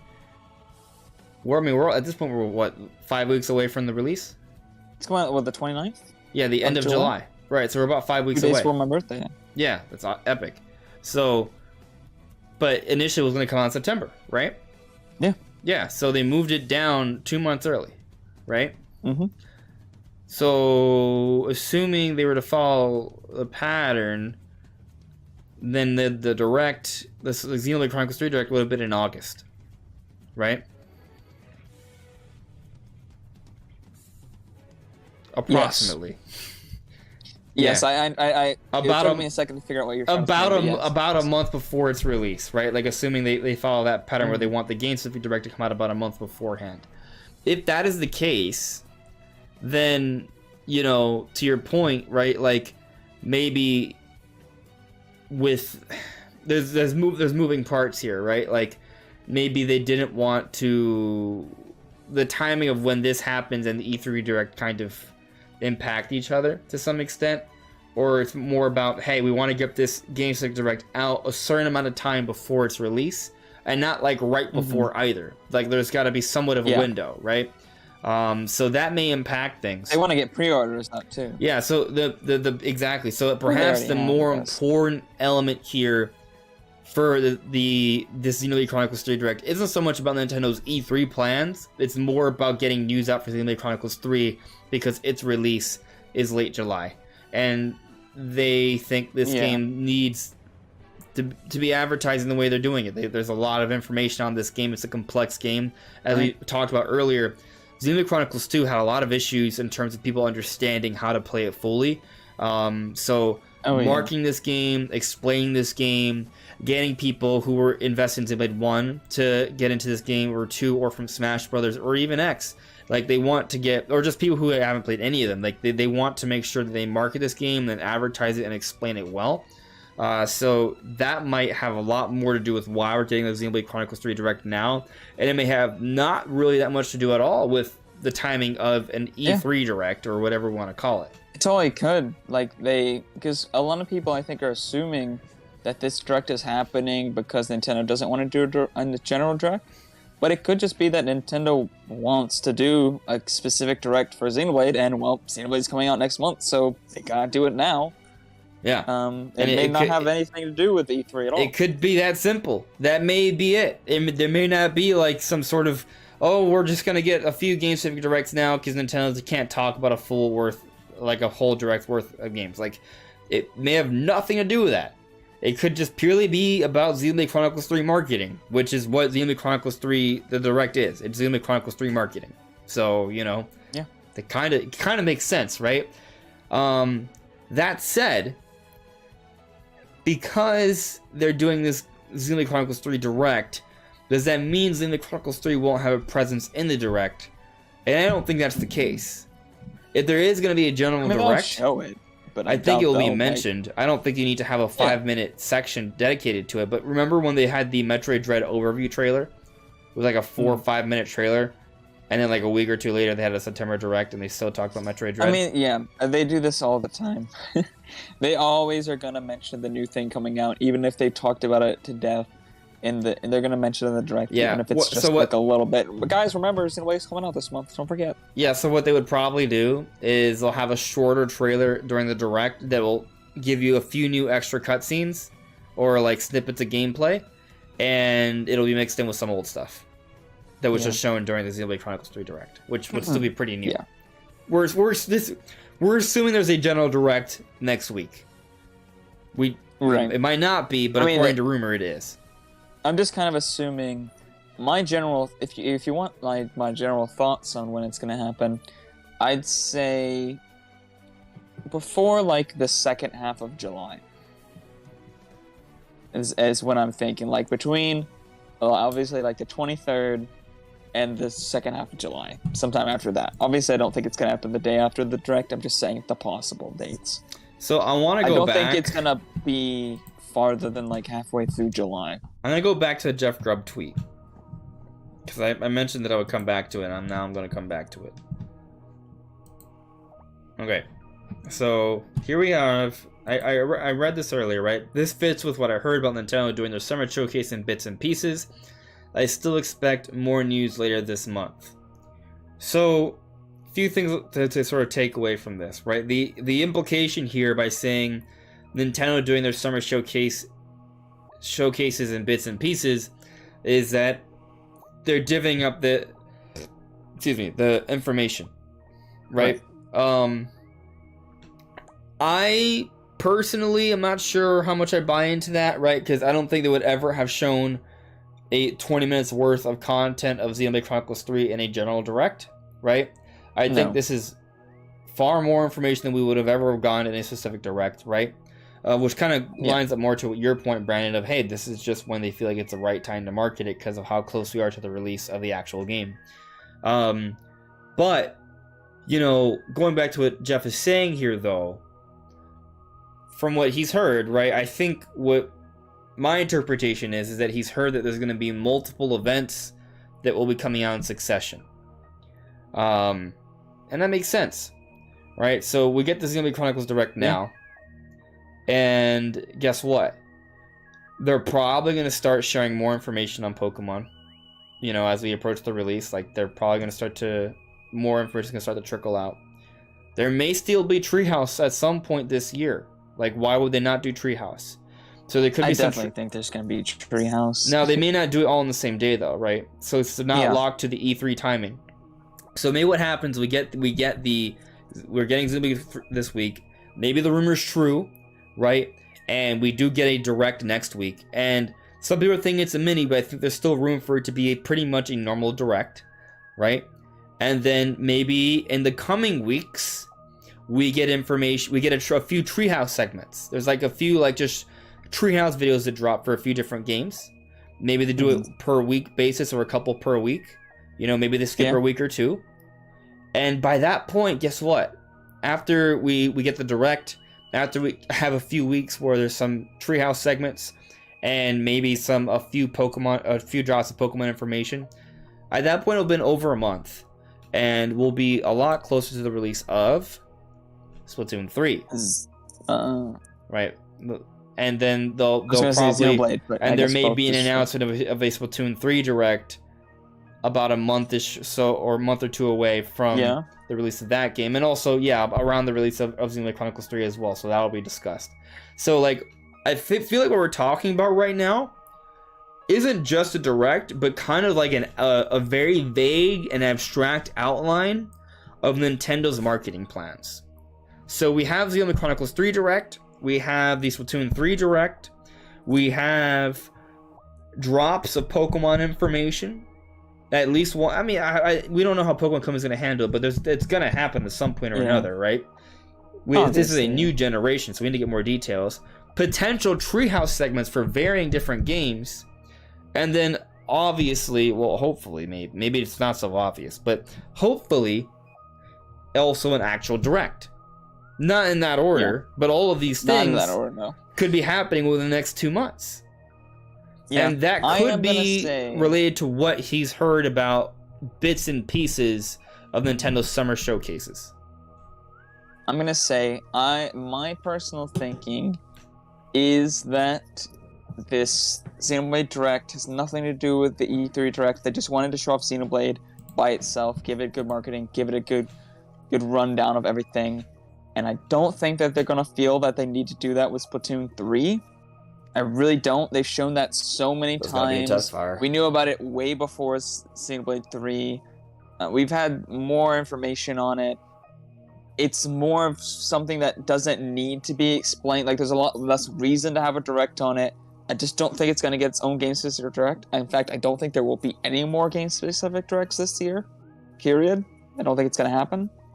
They rarely have game-specific directs. And the last time they had one was back in 2020, and they only had one, and then before that was 2019, and they only had one as well, which was the Mario Maker Direct. So they typically don't do multiple game-specific directs a year. Maybe they did before, I don't quite remember, but at least recently, they have not been doing that. So I think it'd be very unlikely to expect a Splatoon 3 direct. So there's something else in this Twitter thread I want to get to. It wasn't just trying to rehash old information, so we're going to come back to it in a moment. But I want to put another poll up. See how many votes we can get for this. So my question to you guys is, would you prefer a direct that tells you about information of the games we know about already, or would you prefer a treehouse segment on the different games that are coming out this year? Which one would you, if you could only have one or the other, would you rather have a Nintendo Direct that talks about each thing that we're going to get this year, or would you rather have longer treehouse segments of each individual game that's coming out this year from Nintendo? Is it it's only one or the other to this year? Huh? Does it have to be only games coming out this year? Is there no hope in this theoretical situation that Breath of the Wild 2 could show up? Okay, because I mean, definitely would not show up in the treehouse. I think it would show up in the Direct. The reason I'm asking this is because I don't think Nintendo's going to go one way or the other. It's going to be a mix of both, right? But I'm going to your point, let's say a typical general Direct of both 2022 and 2023 stuff. Okay, there's not enough. I'll just say a typical general Direct. Yeah, I mean, you don't have to specify in the poll as long as we help them. I'm just kind of curious what people think, that's all. I get you. So, well, I'm trying to figure out the point of the question, though. Is the point to figure out if people prefer treehouse or directs? Like, what is the point of the question you're asking? Yes. Kind of. Because I'm just trying to think, and in my mind, shouldn't you prefer treehouse because you get more gameplay, you get more information there. Like, directs are great for succinct, small bits of news, but I guess maybe that's what people want, right? So some people don't want to watch, 20, 30-minute segment on the game. They just want a little trailer that tells them. Put a little poll here. Let's see if how many people can get to vote. Just put it up. Yes. So if we can get to I don't know how many people will vote at this point in the show, but it'd be nice to get a high number. So very curious, and also if you're voting, also make sure to leave a like as well. It helps out. He wants a high number. He's specifically aiming for 420 votes. Yes, even there's not that many people watching, but yes. I have a feeling I know which one's gonna win, but comes down to, I think there's always I know which one should win depending on my viewer counts whenever I'd stream the Direct versus Treehouse. Yeah. But when you think about it logically, one is more content than the other, right? Yeah. But some people don't want the content. Like, I've been seeing on Twitter, some people don't want to watch the Xenoblade 3 Direct because they don't want to know anything else. They're already sold. They think they know enough. They're already sold. Yeah, they're already sold. Yeah. Which is a fair enough point. I mean, I get it. I'm kind of sold too, but I still want to see more.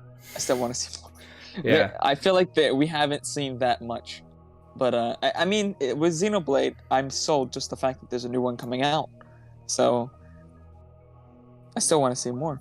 Yeah. I mean, I think in the best we get I'm hoping we get the best of both worlds where we get both, right? By the way, wouldn't you guys want to see a Treehouse segment on Breath of the Wild 2 gameplay? Just saying. Oh, I see where the poll is going, and I'm totally trying to persuade it a little bit here. That is 100%. I don't want another trailer for Breath of the Wild necessarily. So let me clarify a little bit, even though I know a lot of you have already. I don't know if you can change your vote, but let me clarify. I don't think so. Those Treehouse segments include Breath of the Wild, a segment on Breath of the Wild 2. Okay? Would you rather get 30 minutes of actual gameplay of Breath of the Wild 2 than just another trailer? I mean, okay, a trailer could be cool. It depends. But it depends. You can get a lot of information in a 3-minute trailer versus 30 minutes of gameplay. You can if it's constructed well. Absolutely. You know what? Sonic Frontiers needed a trailer, not gameplay. That is a game. Did you see the gameplay? Not to go tangent. It hasn't fascinated me. It was the worst thing I'd ever seen. I've only seen snippets. The new gameplay has come out and it seems a lot better, but that game needed a trailer, not gameplay. Yeah. I'm just gonna let this poll go up for a little bit. If we can get up to 50 votes, that'd be great. We're at 31 right now, so a few more people vote. Check the poll, vote. But and leave a like while you're at it. But anyway, while you guys do that, I want to go back to this Twitter thread from Jeff Grubb because there's something else I want to discuss here that I think is important. Give me a moment. So wrong thing. That was this live stream. Okay.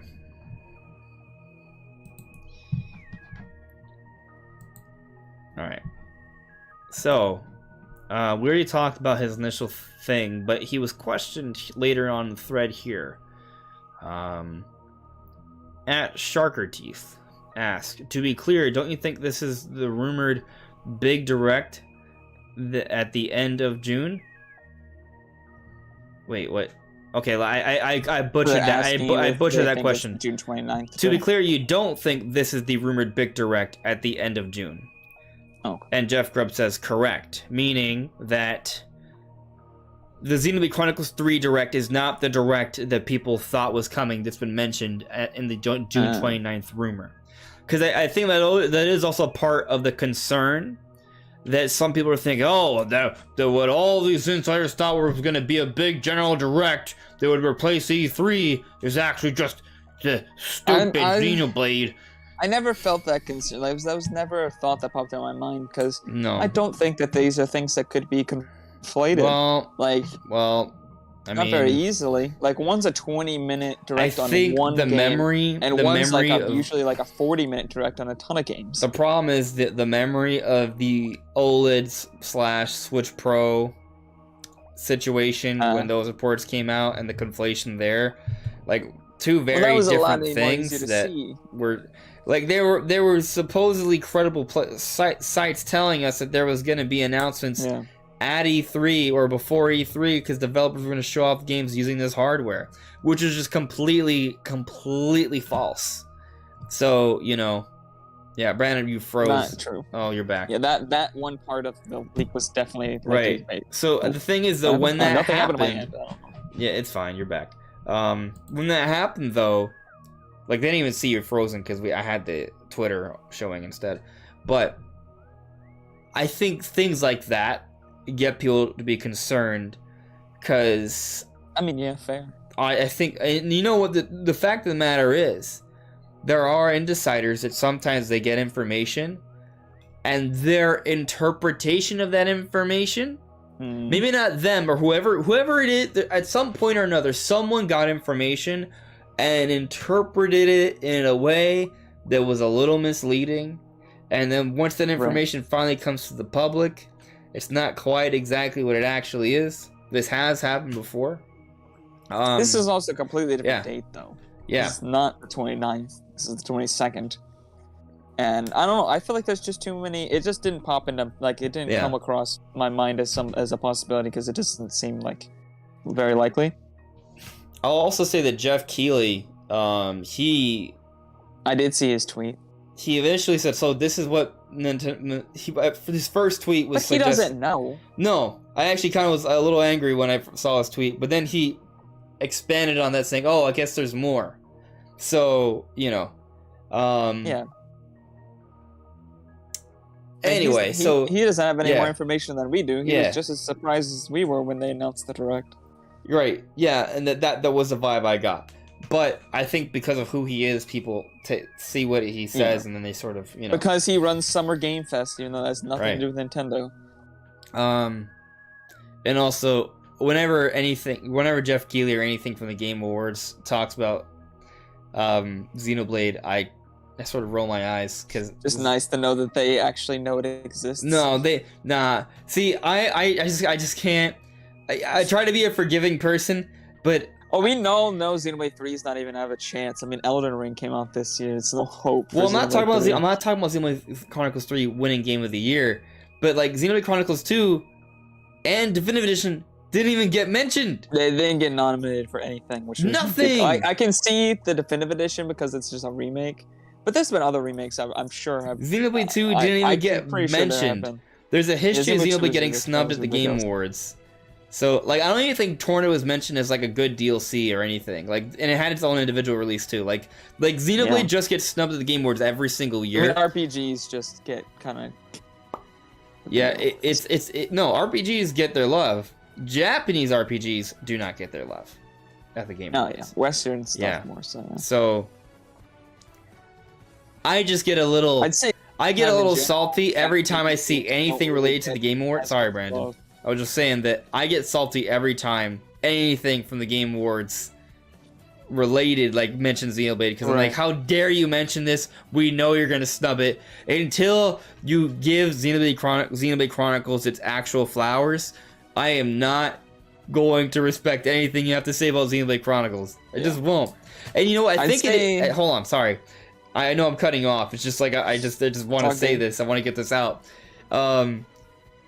I feel like maybe, and again, I noticed this because of what it is, right? So there could be some confirmation bias there, but I feel like there's a possibility that they are tweeting more about Xenoblade Chronicles 3 announcements throughout this year because they know there is an understanding in the community that Xenoblade Chronicles has been snubbed, and maybe they're trying to build some sort of narrative where Xenoblade Chronicles 3 doesn't get snubbed, but I'm sorry. It's already done. These games have been snubbed. Can you fix it? No, you can't fix it. No, it's irreparably broken. Irreparable. But hey, if Xenoblade Chronicles 3 gets a nomination, I'll be happy. I'll be happy, yeah. But I was going to say is, I think, in general, it's not that Japanese games don't get love, because obviously they do, like Breath of the Wild won Game of the Year. But I'd say it's generally... It takes more for a Japanese game to get to the same level of recognition at the Game Awards that a Western-based game does. It's like a Western-based game can be worse than a Japanese game and get more stuff. I think there's just a very... they're very careful about their messaging, and they're very careful about appealing to their audience. And I think, their audience is Western for the most part. Like, Japanese people, I'm sure, don't watch the Game Awards for the most part, unless Nintendo has something to announce. I mean, in fairness, right, Xenoblade games are pretty niche. Oh, yeah, they're incredibly niche. But it's all relative, still, but, you know, yeah. Yeah, in relativity. I mean, they still sell millions, so they're not, like, the most niche thing ever, but relatively niche, yes. Yeah. Let's see where that poll is at.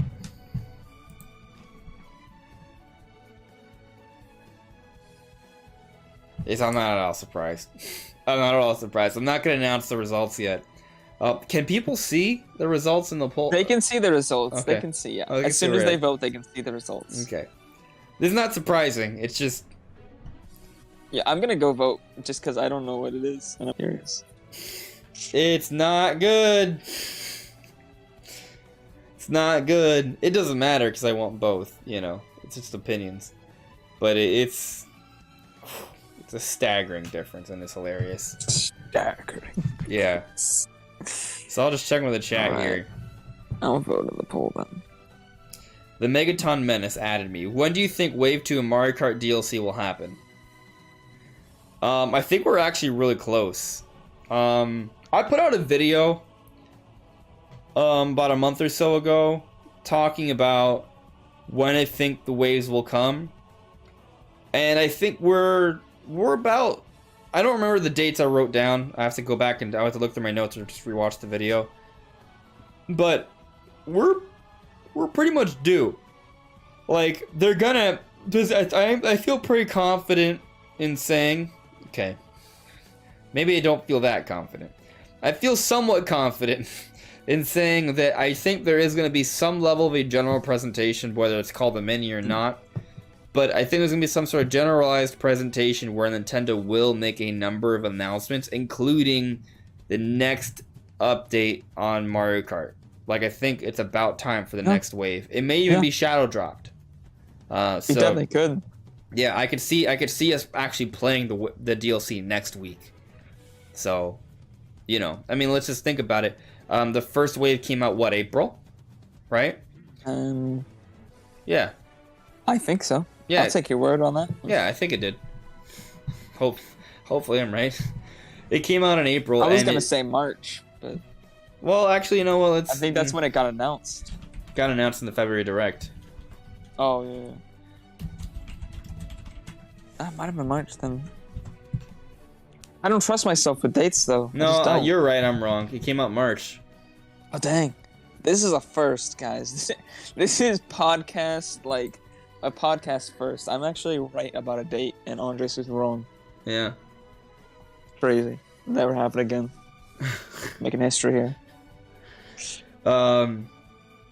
So it came out March 18th, and it was announced a month beforehand in February, right? So we got 7 more waves to get, right? Is that Yeah. Yeah, there's 8 waves, aren't there? Right, there's 7 more waves to get. And it's supposed to end by the end of 2023. We only got to the end of next year. Yeah. So we gotta get one soon. Right, I would be surprised if they shadow dropped it or announced it for like the next week or something. We should expect these to come out in shorter intervals than 4-month windows. 3-month windows, right? Because if there's 3-month windows, if you have that's about 24 months divided by 8 is 3, right? 3, right?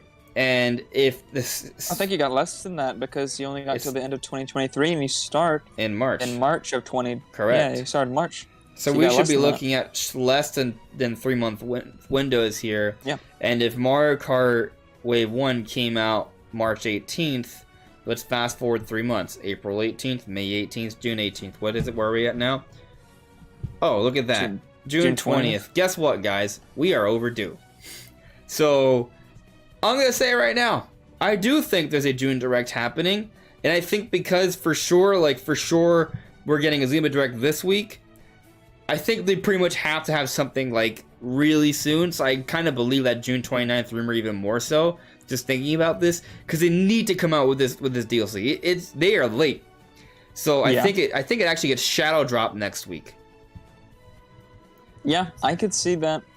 I also could easily see them just being like a Twitter post with a trailer and they shadow drop it. They literally could just do that. Instead of a direct. Oh, people will be pissed. I mean, they don't need. I mean, just Mario Kart 8 DLC. I think there are other bigger reasons that they should do a direct. But it's another thing. Because there's so many things that I do think they need to do direct. I think there would be a general direct because there's so many things they need to talk about. I think Monster Hunter Rise, Sunbreak should be even though that's had its own information shared elsewhere. I think that should be in a direct.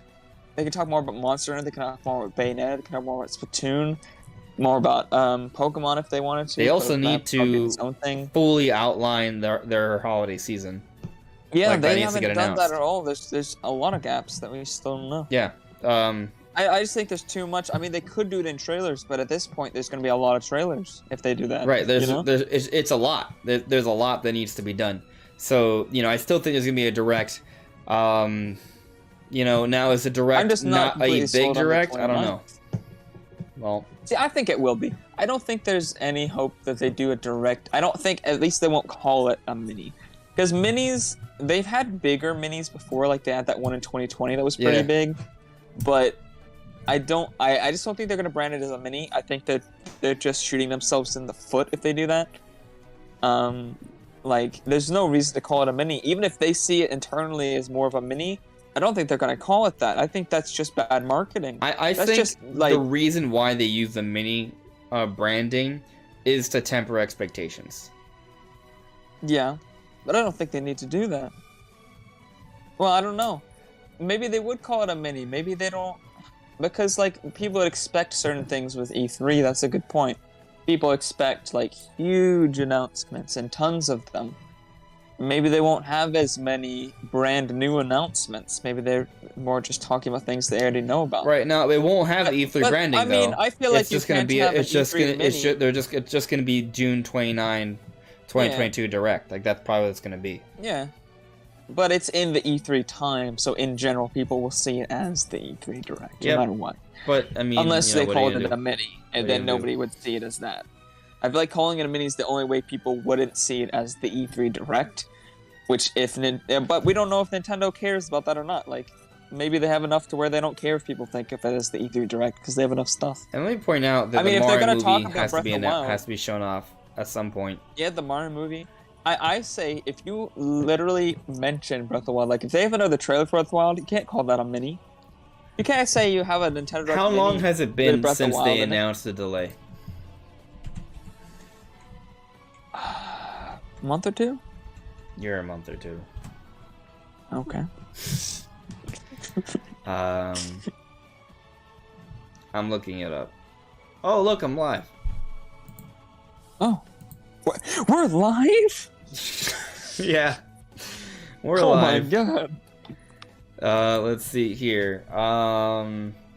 Breath of the Wild 2 development update. The dreaded development update. The words you never want to hear. Development update. 2 months ago. 90 seconds. Well, yeah. Jeez. Yeah. What is it with Nintendo 90-second trailers for Breath of the Wild? Anyway, even the development update was 90 seconds. It came out March 29th. So next week, guess what? It's gonna mark 3 months since the announcement of the delay. Dang. I think. Doesn't feel like it's been that long, to be honest. I think. Yeah, but it has been. So. We've been burned so many times. Yeah. We've been burned so many times. I feel like they can't have a direct in the summer and not mention Zelda. Unless they call it a mini. So, the Mario movie's coming out in April. Breath of the Wild 2, based off what Nintendo has suggested to us, is coming up March. I'm thinking March because they said spring, and they probably wanted to come out to close up the fiscal year. Maybe not, but I think, based off history, that seems to be the most logical deduction. And both these things we barely know anything about. The Mario movie or Breath of the Wild 2, and they're probably coming out March and April. So, when do you talk about them? I think a September Direct is too late. I think for the Mario movie, they could wait to talk about it in September. Yeah, I mean, they didn't. But Zelda, I feel like this shit can be too much. Because September Directs, you gotta think, they have so much to talk about during those. Because they have to talk about things coming out in the fall, they have to detail more things in the spring. And technically, Breath of the Wild is coming out in the spring, but that's a big game. And they have so many other games they have to detail. Like, September Directs are always packed.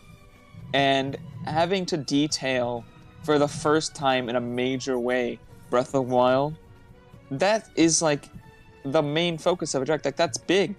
Like, there's no way they're going to do that in the September direct. Here's another thing to consider. Let's say they skip this summer direct, both the Mario movie trailer, and Breath of the Wild 2. They kind of have to talk about during the September direct if they skip it, this summer direct. Yeah. Can you really envision both Breath of the Wild 2 and the Mario trailer both being fully shown off in a September Nintendo Direct? No, I just can't. I can't. More so the Zelda than the Mario. Both those things feel very E3 to me. I can see Mario waiting till September because they showed off the original voice actor cast membership in September. Sure. Yeah, that's fair. But Zelda, I 100% agree. That is, I've been saying this for so long. That is E3 material. That is like the biggest reason to have an E3 Direct. I know, but like a summer Direct, I don't because otherwise they could have their own. I also just don't see Zelda them drop. Direct, I don't see them shadow drop. Yeah, but how early are they gonna? They're gonna do it this year? Yeah. Yeah, it has to be this year, and why not now? I feel like this is the best time. There's like less things releasing until Xenoblade, because after Xenoblade 3 comes out, Smash Brothers? there's just gonna be drop after drop after drop. How many Smash Bros. Directs were there? 3. There were quite a few. Yeah, a good amount. There was I'm not talking about the announcement. Like at E3, Smash Bros. Is half the show. It's like a 20-ish, 25-minute segment on just Smash Brothers. Yeah. And then they had a September Smash Brothers Direct that revealed King K. Rool. King K. Rool. And then they had the final Smash Direct. Yeah, and in November, I think. Yeah. So, like, there's Smash Bros. Got 3 game-specific directs, one of which took up half of E3, which is nuts. And then we had all the other extra stuff for the DLC that came out afterwards. So, and Breath of the I don't know. Like, I think it's just showing off a trailer in a September Direct doesn't seem like enough for this year. So, you know, yeah. And I mean, if there's a Metroid thing, I think that's got to be announced soon. Like, they have to announce some new games too. Like, so I mean, I still think there's going to be a Direct. I think the mini branding probably won't fully satisfy what they need to show off. No, I don't think so. Yeah.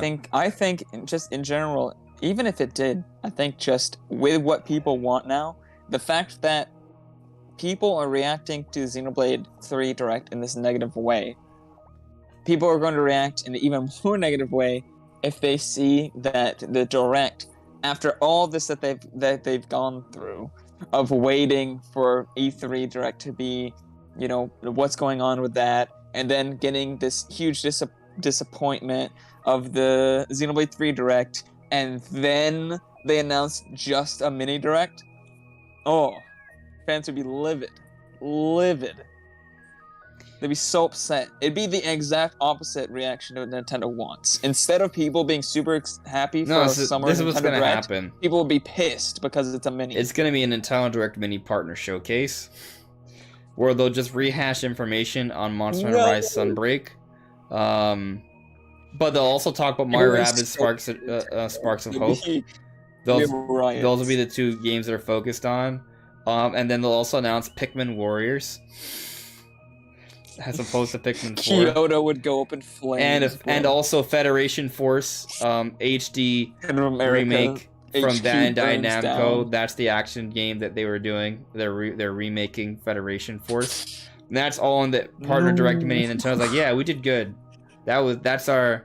Yeah, that people are gonna love that, and then they're gonna follow it up next week with a Bakugan sequel. See, they do something Nintendo crazy, and they actually bring back 3DS announcements.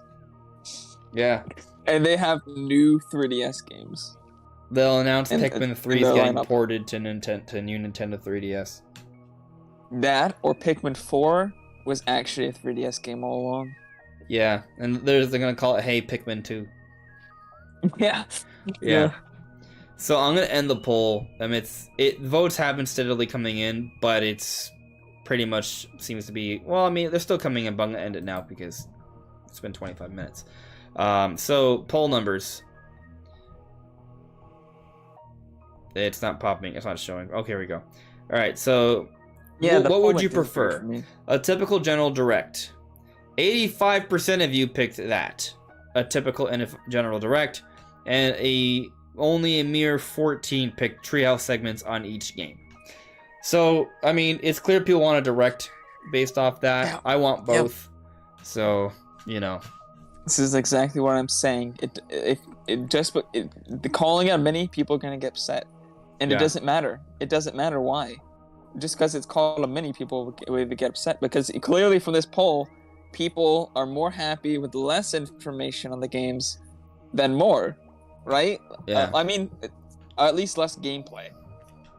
Because you might get more information from a trailer than a gameplay segment, depending on what they show. But people obviously want more information, like just pure trailer information, than they do new gameplay for these games, obviously. Yeah. I'm going to point out, I'm seeing that we're hovering around 100 people watching, 102. Awesome. It's been a while since we've hit over 100, so thank you for that, guys. Thank you for being around. And we're actually about 70 likes, so that's more than half the people watch it. We have more than half. Like, it's, you know, a 10 to 7 ratio. That's pretty good. But if even more of you could like, that would make it even better ratio. That definitely helps out. So, very much appreciated, guys. But let's, I know we could definitely, like, probably tackle more little niche details on this whole sort of Direct situation, but I feel like we've definitely, like, kind of tackled it in a very broad sense. So what I'm going to sort of rely on now is you guys in the chat. There's a particular topic or idea you want us to get into regarding the Xenoblade Direct, or just the hopeful Nintendo Direct, put it now. Or if it's something else Nintendo related, put it now. Or if it's just something you're just curious about that I may or may not know, put it now. That's fine. That's fine. If you have something to say it now. Forever hold your peace. Yeah, so I'm gonna focus on ads for now, just so I can catch up a little bit. I I got to that one. All right, Niche Quick Pops, hello. The only reason I voted General Direct is because of Breath of the Wild. Yeah, I get you. I get you there. Breath of the Wild 2, getting a trailer for that with a title reveal. That we've been waiting on that for a long time. Title reveal would be big because we can see more gameplay, but a title is something you would see definitely in the. And I also do appreciate the sort of narrative cinematic experience of a trailer. That last Breath of the Wild trailer that came with the Switch presentation in January, when it happened, people were saying it was like the best video game trailer ever. It might really be. Those were sort of my feelings on it. One of the best. Yeah, and I was like, when we actually played Breath of the Wild, I was like, hey, wait a second, what happened here? Yeah, what was the... Like, Breath of the Wild is an amazing game. Interlocking narrative. Breath of the Wild is definitely... Yeah, I mean, from one angle, like, Breath of the Wild definitely met the hype, but the trailer, to your point, Brandon, was like really kind of a different game. Story. Yeah, it oversold the story. It did, because that was one of the weak points in Breath of the Wild, interestingly. The trailer made it look like the coolest story ever, though. Yeah, it really did. Really did. Hopefully that's what we get for Breath of the Wild 2. Yeah. Charles Trudell added me, General Direct, yes, but with a Treehouse extension, please. Yeah, I'm hoping we get both. Mystic Pops added me here again. I personally think Breath of the Wild 2 will be at a General Direct, but unfortunately no Treehouse gameplay. Well, yeah, I mean... it's not... Maybe. I can see that. Yeah. They could wait and just have... Which would open the door for a Zelda Direct later in the year. Right. Yeah. Or next year, early next year. I think it would be really weird if they were to give us a Breath of the Wild 2 trailer and not talk about Breath of the Wild 2 again until next year. Oh, no, I think they'll talk about it before then, but I'm just saying, like, having its own dedicated Direct with, like, tons of gameplay might happen next year. I mean, I'm sure if they announce the name, we'll see it again in, like, the September Direct. Sure, maybe we'll get, like, a Breath of the Wild 2 Direct in January. Yeah. Announcing pre-orders and stuff for March. Like, that maybe you're right. Like, like, special edition stuff. Yeah. Right. Because I don't think we're going to get the release date with this. I don't think we're going to get the release date till its own dedicated Direct or maybe the September Direct. I don't think we're gonna I don't think we're gonna know the exact release date when they show off this next trailer. It's like it's still gonna be spring. Maybe. I don't know. I guess having it like dated 9 months in advance is a little weird. Joy CJ. It depends. I think a lot of these were back when I put up the poll. It depends. I think we need both. Example, I'm already sold on Breath of the Wild 2, but what about newcomers to the series and who need to see it's a sequel, not a repeat of the first game? Yeah. I mean, a trailer could sell you on that, but Treehouse gameplay may truly sell you on that. That's a good point.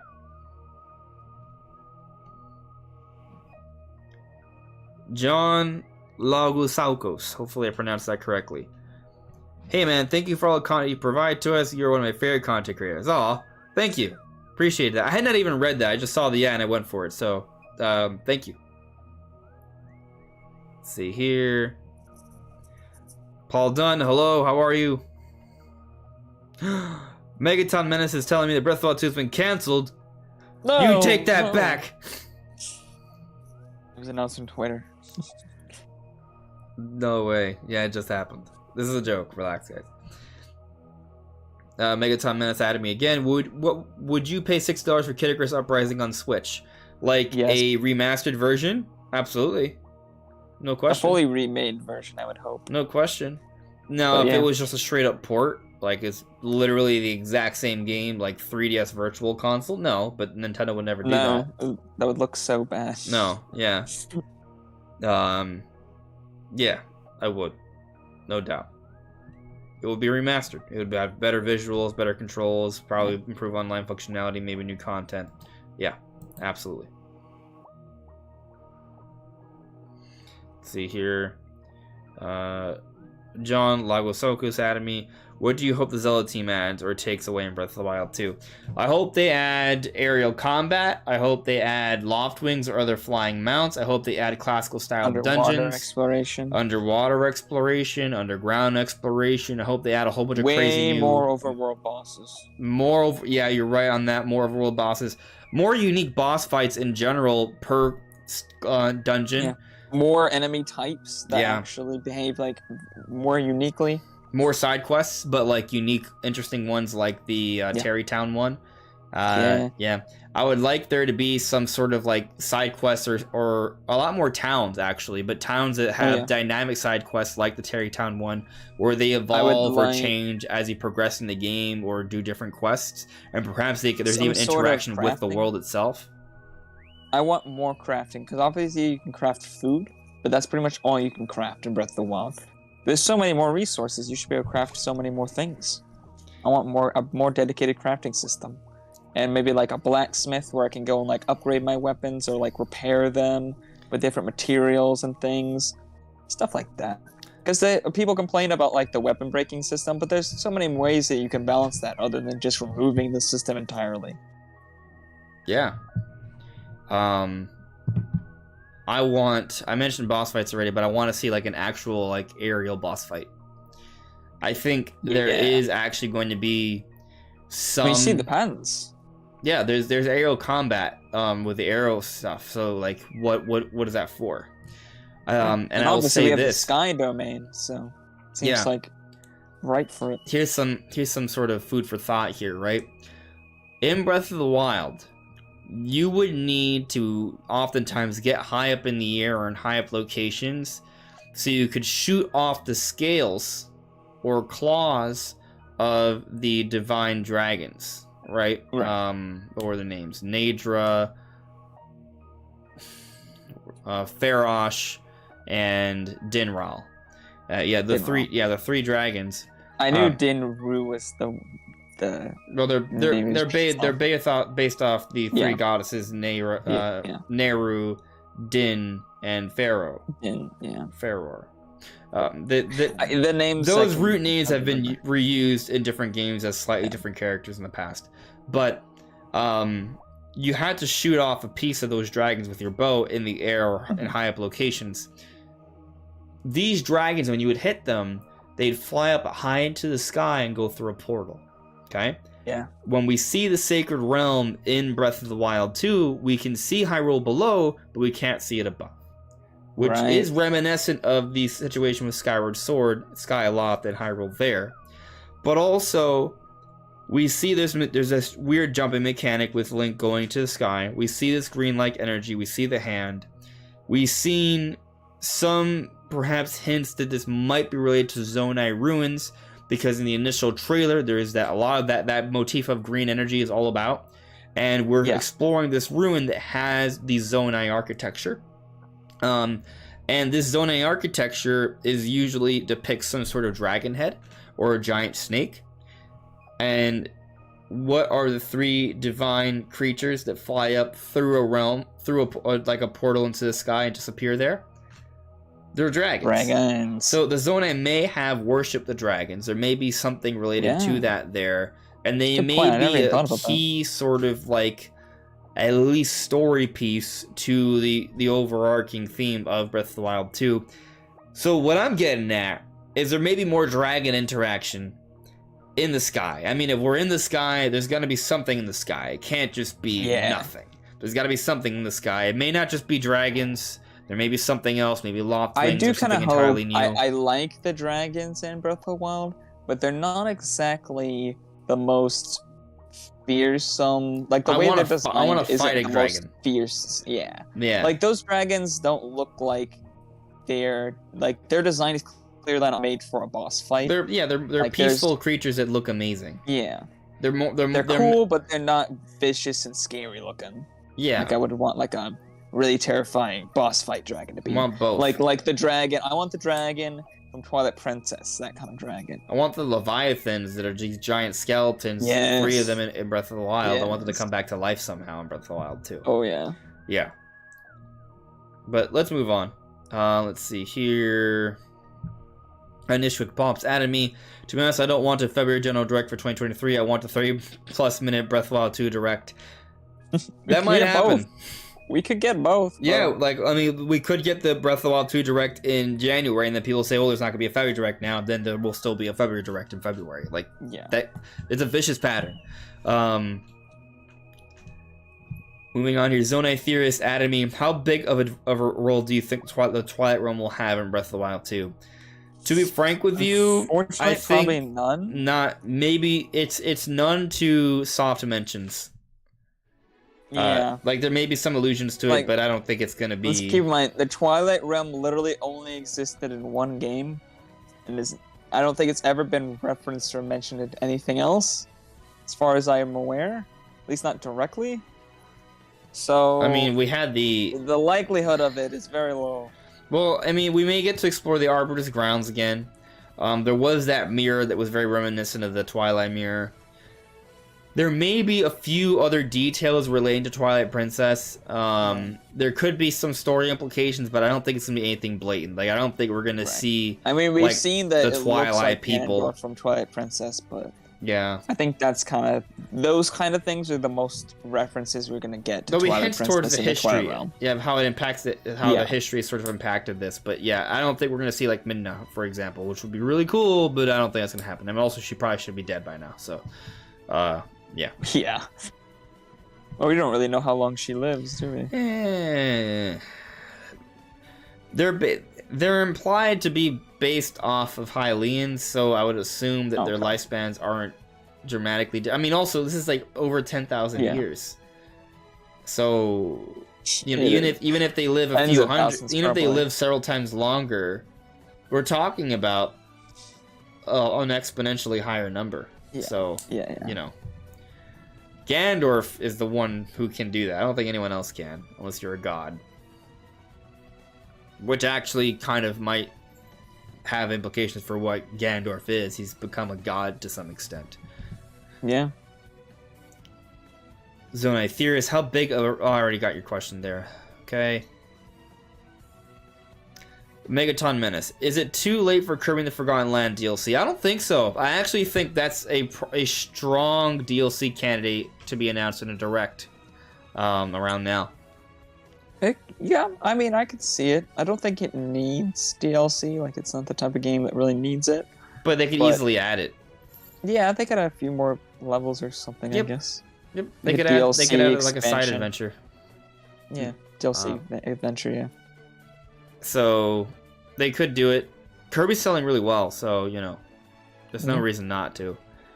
Besides them just, I think ultimately when it depends on if the developer wants to do it or I not. think if they feel like there's enough ideas if they have ideas that they think warrant more content, they may just want to go into the next game. Right. Yeah. So it comes down to two things. One, if they want to. Oh, okay. Hello. Hi there. So they come out with Kirby like every year. Like, they come out with Kirby pretty often. Obviously not like big new entries every single year, but there's always something new Kirby coming around. Mm-hmm. Cat. Oh, you got like a nice little Nintendo collar on there. Yeah. That's cool. No, that's a little Nintendo collar. Alright, baby. Move around. Move. Thank you. Very good. She's gonna come back, probably. Nice little guest appearance. Yeah. Yeah, so I think there's a chance. Now, if we don't get it, let's say we get a major direct, what are you eating? Don't eat anything. Stop. Nothing in this room is food. Besides our food. Besides the food.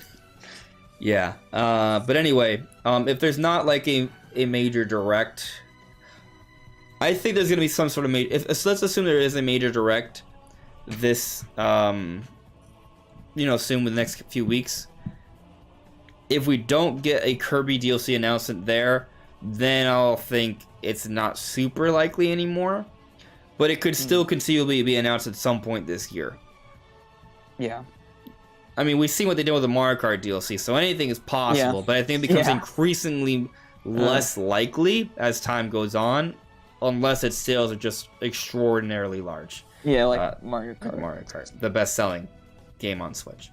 So, but there's still hope. We haven't gotten a direct since its release, so until a direct has come and gone, a major one, that's when we can start really debating if there will or not be. There's still a decent chance, unless they just straight up tell us there won't be, and they haven't. Also, I mean, the other Kirby game on Switch got a lot of DLC. Yeah, it did. It got a whole bunch of DLC. I think it was free DLC, but there was a whole bunch. It kept coming out with like characters and stuff. Huh. So well, they'll definitely have at least some free DLC. there's got to be something. Yeah. Yeah. Kazo Kid 11891. I want an Atla game like Breath of the Wild. What is an Atla game? ATLA. It's an abbreviation for. I don't know. Atla game. All the latest attractions game. I feel like there's a good chance I know what it is. I just haven't used that abbreviation for it before. Chaos. Is it Chaos Kid? Specified Avatar: The Last Airbender. That would be really cool. Airbender. That would be really cool though, because the art style would actually fit really well. Too. Like, it doesn't have to match the art style. We could just be talking about like the mechanics, but both. There's. Yeah, that would work out really well. Game with bending, bro. It would work out really well. Yeah. There are some Avatar's not technically an anime, so calling a cartoon is fair. Yeah, it's a cartoon. But there are some animated shows, just to be more encompassing, that I think actually have pretty good molds for video games. Like, for example, with Demon Slayer, the goal in Demon Slayer is to fight powerful demons. Yeah. And take the blood of that demon so you can a really find good the antidote. Souls-like game. Yeah, you could make a really good Souls game. And it's just kind of like find a boss, and that boss kind of gets you closer to where you need to be. It's very sort of like systemic, like a lot of video games. Yeah. Let's see here. Joycey J added me personal opinion. Breath of the Wild open air intro. Breath of the 2 Return of Ganon. Breath of the 3 Rise of Demise. Nintendo could do it. But back to the trilogy discussion. Bring it back to Demise, eh? I think ultimately we got to see what happens in Breath of the Wild 2. The only reason you would want to bring back Demise is if you wanted to end Ganondorf's story arc completely, right? Otherwise, I'm not sure why you would bring back Demise, because they're essentially kind of like... They're not the same person, Ganondorf and Demise, but Ganondorf has the spirit of Demise. I guess that's how it works. So, I don't know. Maybe if they wanted to like end Ganondorf's storyline, they bring back Demise and maybe he defeat... I don't know. Why would they bring back Demise? I'm just trying to figure out why. I don't know. Do you have any idea that would be a good reason to bring back Demise? I mean, you can... If they really wanted to bring back Demise, they could. My take is this, though. I think... Like, okay, just to kind of completely answer your point, you can pull anything out of anywhere. There could be like an evil wizard that just wishes him back. There you go, he's been resurrected. Like, they can do that. It's not a stretch for Zelda standards. Or really just any fictional series standard, period. But I think modern Zelda, I don't think that they would do something ridiculous. I don't think there's much reason to do it, though. Because you have Ganondorf, who's the reincarnation of Demise. Yeah. And if you pay attention to the first trailer... Actually, let me see if I even have, like, a... I feel like the only reason to bring back Demise would be if you wanted to end the Legend of Zelda series. So you just defeat Demise, and then the spirit of Demise is just done.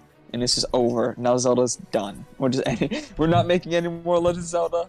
The third Breath of the Wild, that's the last one. We beat Demise, we're good. Yeah, no. But what I want to get at, in the first trailer for Breath of the Wild 2, there's a shot, like a silhouette of Ganondorf that looks very Demise-like. I'm trying to pull it up so you guys can see it. I'm looking through my computer Dora. Trying to see if I have a screenshot loaded up here. You know what I'm talking about, Which right, trailer? Brandon? In the first trailer, when you see his shadow? Yeah, exactly. It just looks like...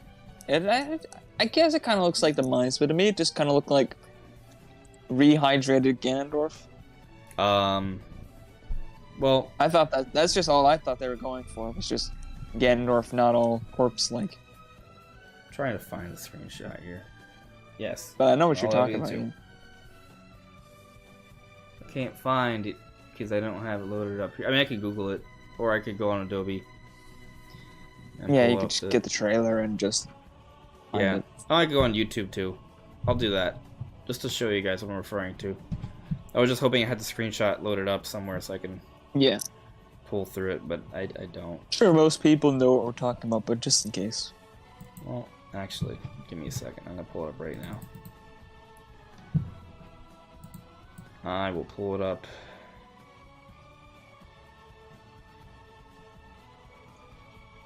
It's like a frame. There's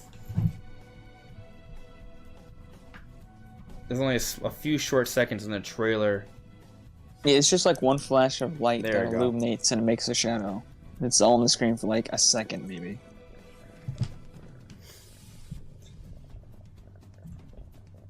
But I always just saw that as this is how Ganondorf looked before he got all corpseified. Well, I'm gonna argue against that. So Right. I got the image now. So just give me one moment. It'd be funny if I put this name and like all of a sudden it shows up. It's like, hey, you already saved this image exactly like that in the past. You dunce. No, cat. Ruby, do not attack the computer right now. She just gets curious whenever she sees the mouse. You can only attack the computer later. Right. Right now I'm Not now. trying to do a show. Later is fine, though. Yep. I had it there. This time I saved it as Ganon Shadow. When I initially did, I saved it as Ganondorf Shadow. Of course, of course. Alright, here it is. So, oh, it's on the stream. You want me to send it to you, Brandon? No, I mean you can if you want. It'll probably But I know what it looks like. Yeah, sure. I'll show it to you. One moment. So to me, that's very Demise-like, and I'll make my argument in a moment. Just let me send it to Brandon real quick.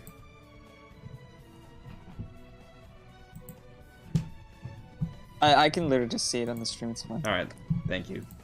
So, anyway, yeah. So when you take a look at this image, right, it's not exactly the same. It definitely isn't.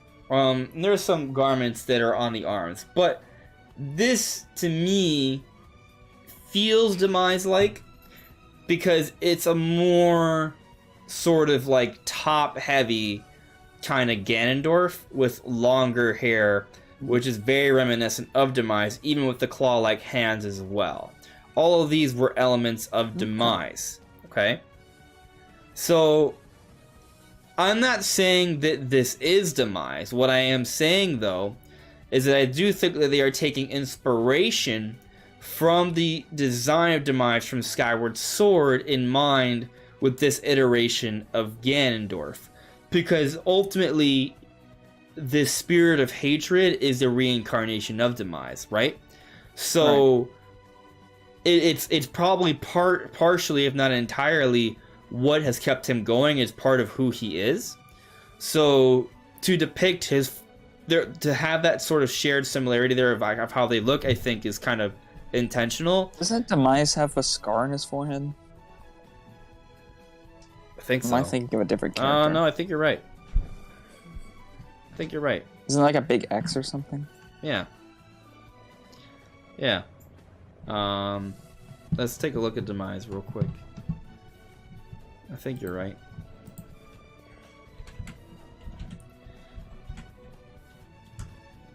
I just googled. No, forget it. I'm not gonna even say it. Okay. There is a scar. There is a scar on Demise's head. Yeah, and he has fiery hair, long hair. Yeah, and very long fingernails. So, yes, I think there's a similarity. I do think. There. I have a feeling that Ganon or Demise's design was also based off of Ganondorf, though, because obviously Ganondorf came first. Yep.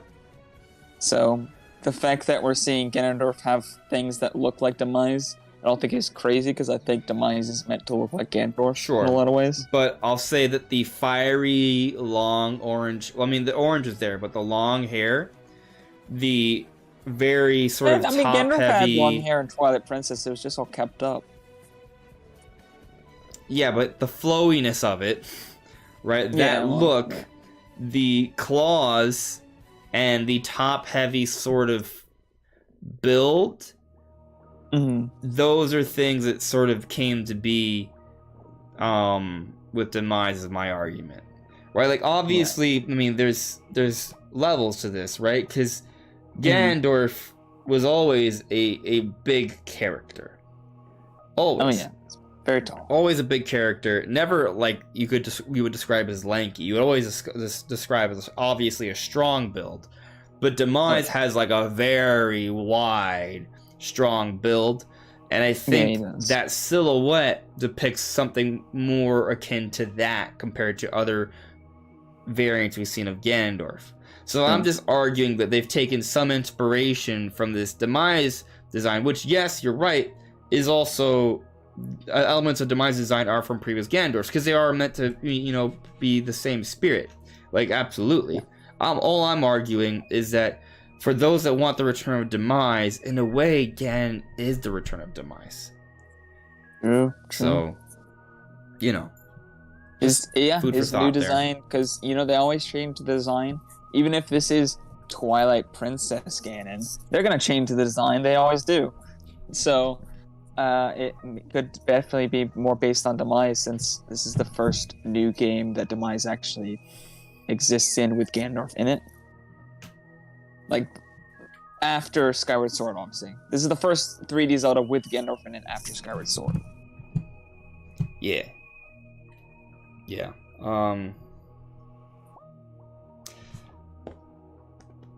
Interesting point, Mr. Classy. The claws resemble the dragon claws. Also, Demise has almost like scales, which is something else to sort of mention, I guess, maybe. But, yeah. I think we're pretty much done with the show. I'm not sure if there's anything else we need to cover. We've kind of covered it all. We've addressed most of the points in the chat. Any final thoughts, Brandon? I would love to watch the direct with you, but I'm working during that time, and I don't think I should call off of work for a Xenoblade direct, especially if there may be another bigger direct around the corner. I fortunately can watch it live because I have work in the afternoon that day, but don't have any means of streaming it, so don't expect that, guys. Yeah, definitely I'm something excited about for it, and I'll probably post my. I don't know. I might say something on Twitter or Discord or something. If I decide, I don't really do much on social media, do I? You guys might see me. You'll hear my thoughts next Monday. But I'm excited for the direct, and I will be watching it. Cool. Let's go. Cool. Yeah, me as well. Brandon, I'm assuming you'll have watched it, so I guess we won't react to it together. But you will hear my thoughts on Xenoblade 3 Direct pretty soon. Afterwards, maybe Wednesday evening or Thursday evening. You'll see. It'll come out. But I think that's it for now, guys. Thank you so much. If you could leave a like, it'd be greatly appreciated. But we'll see you soon. Take care. Bye, guys.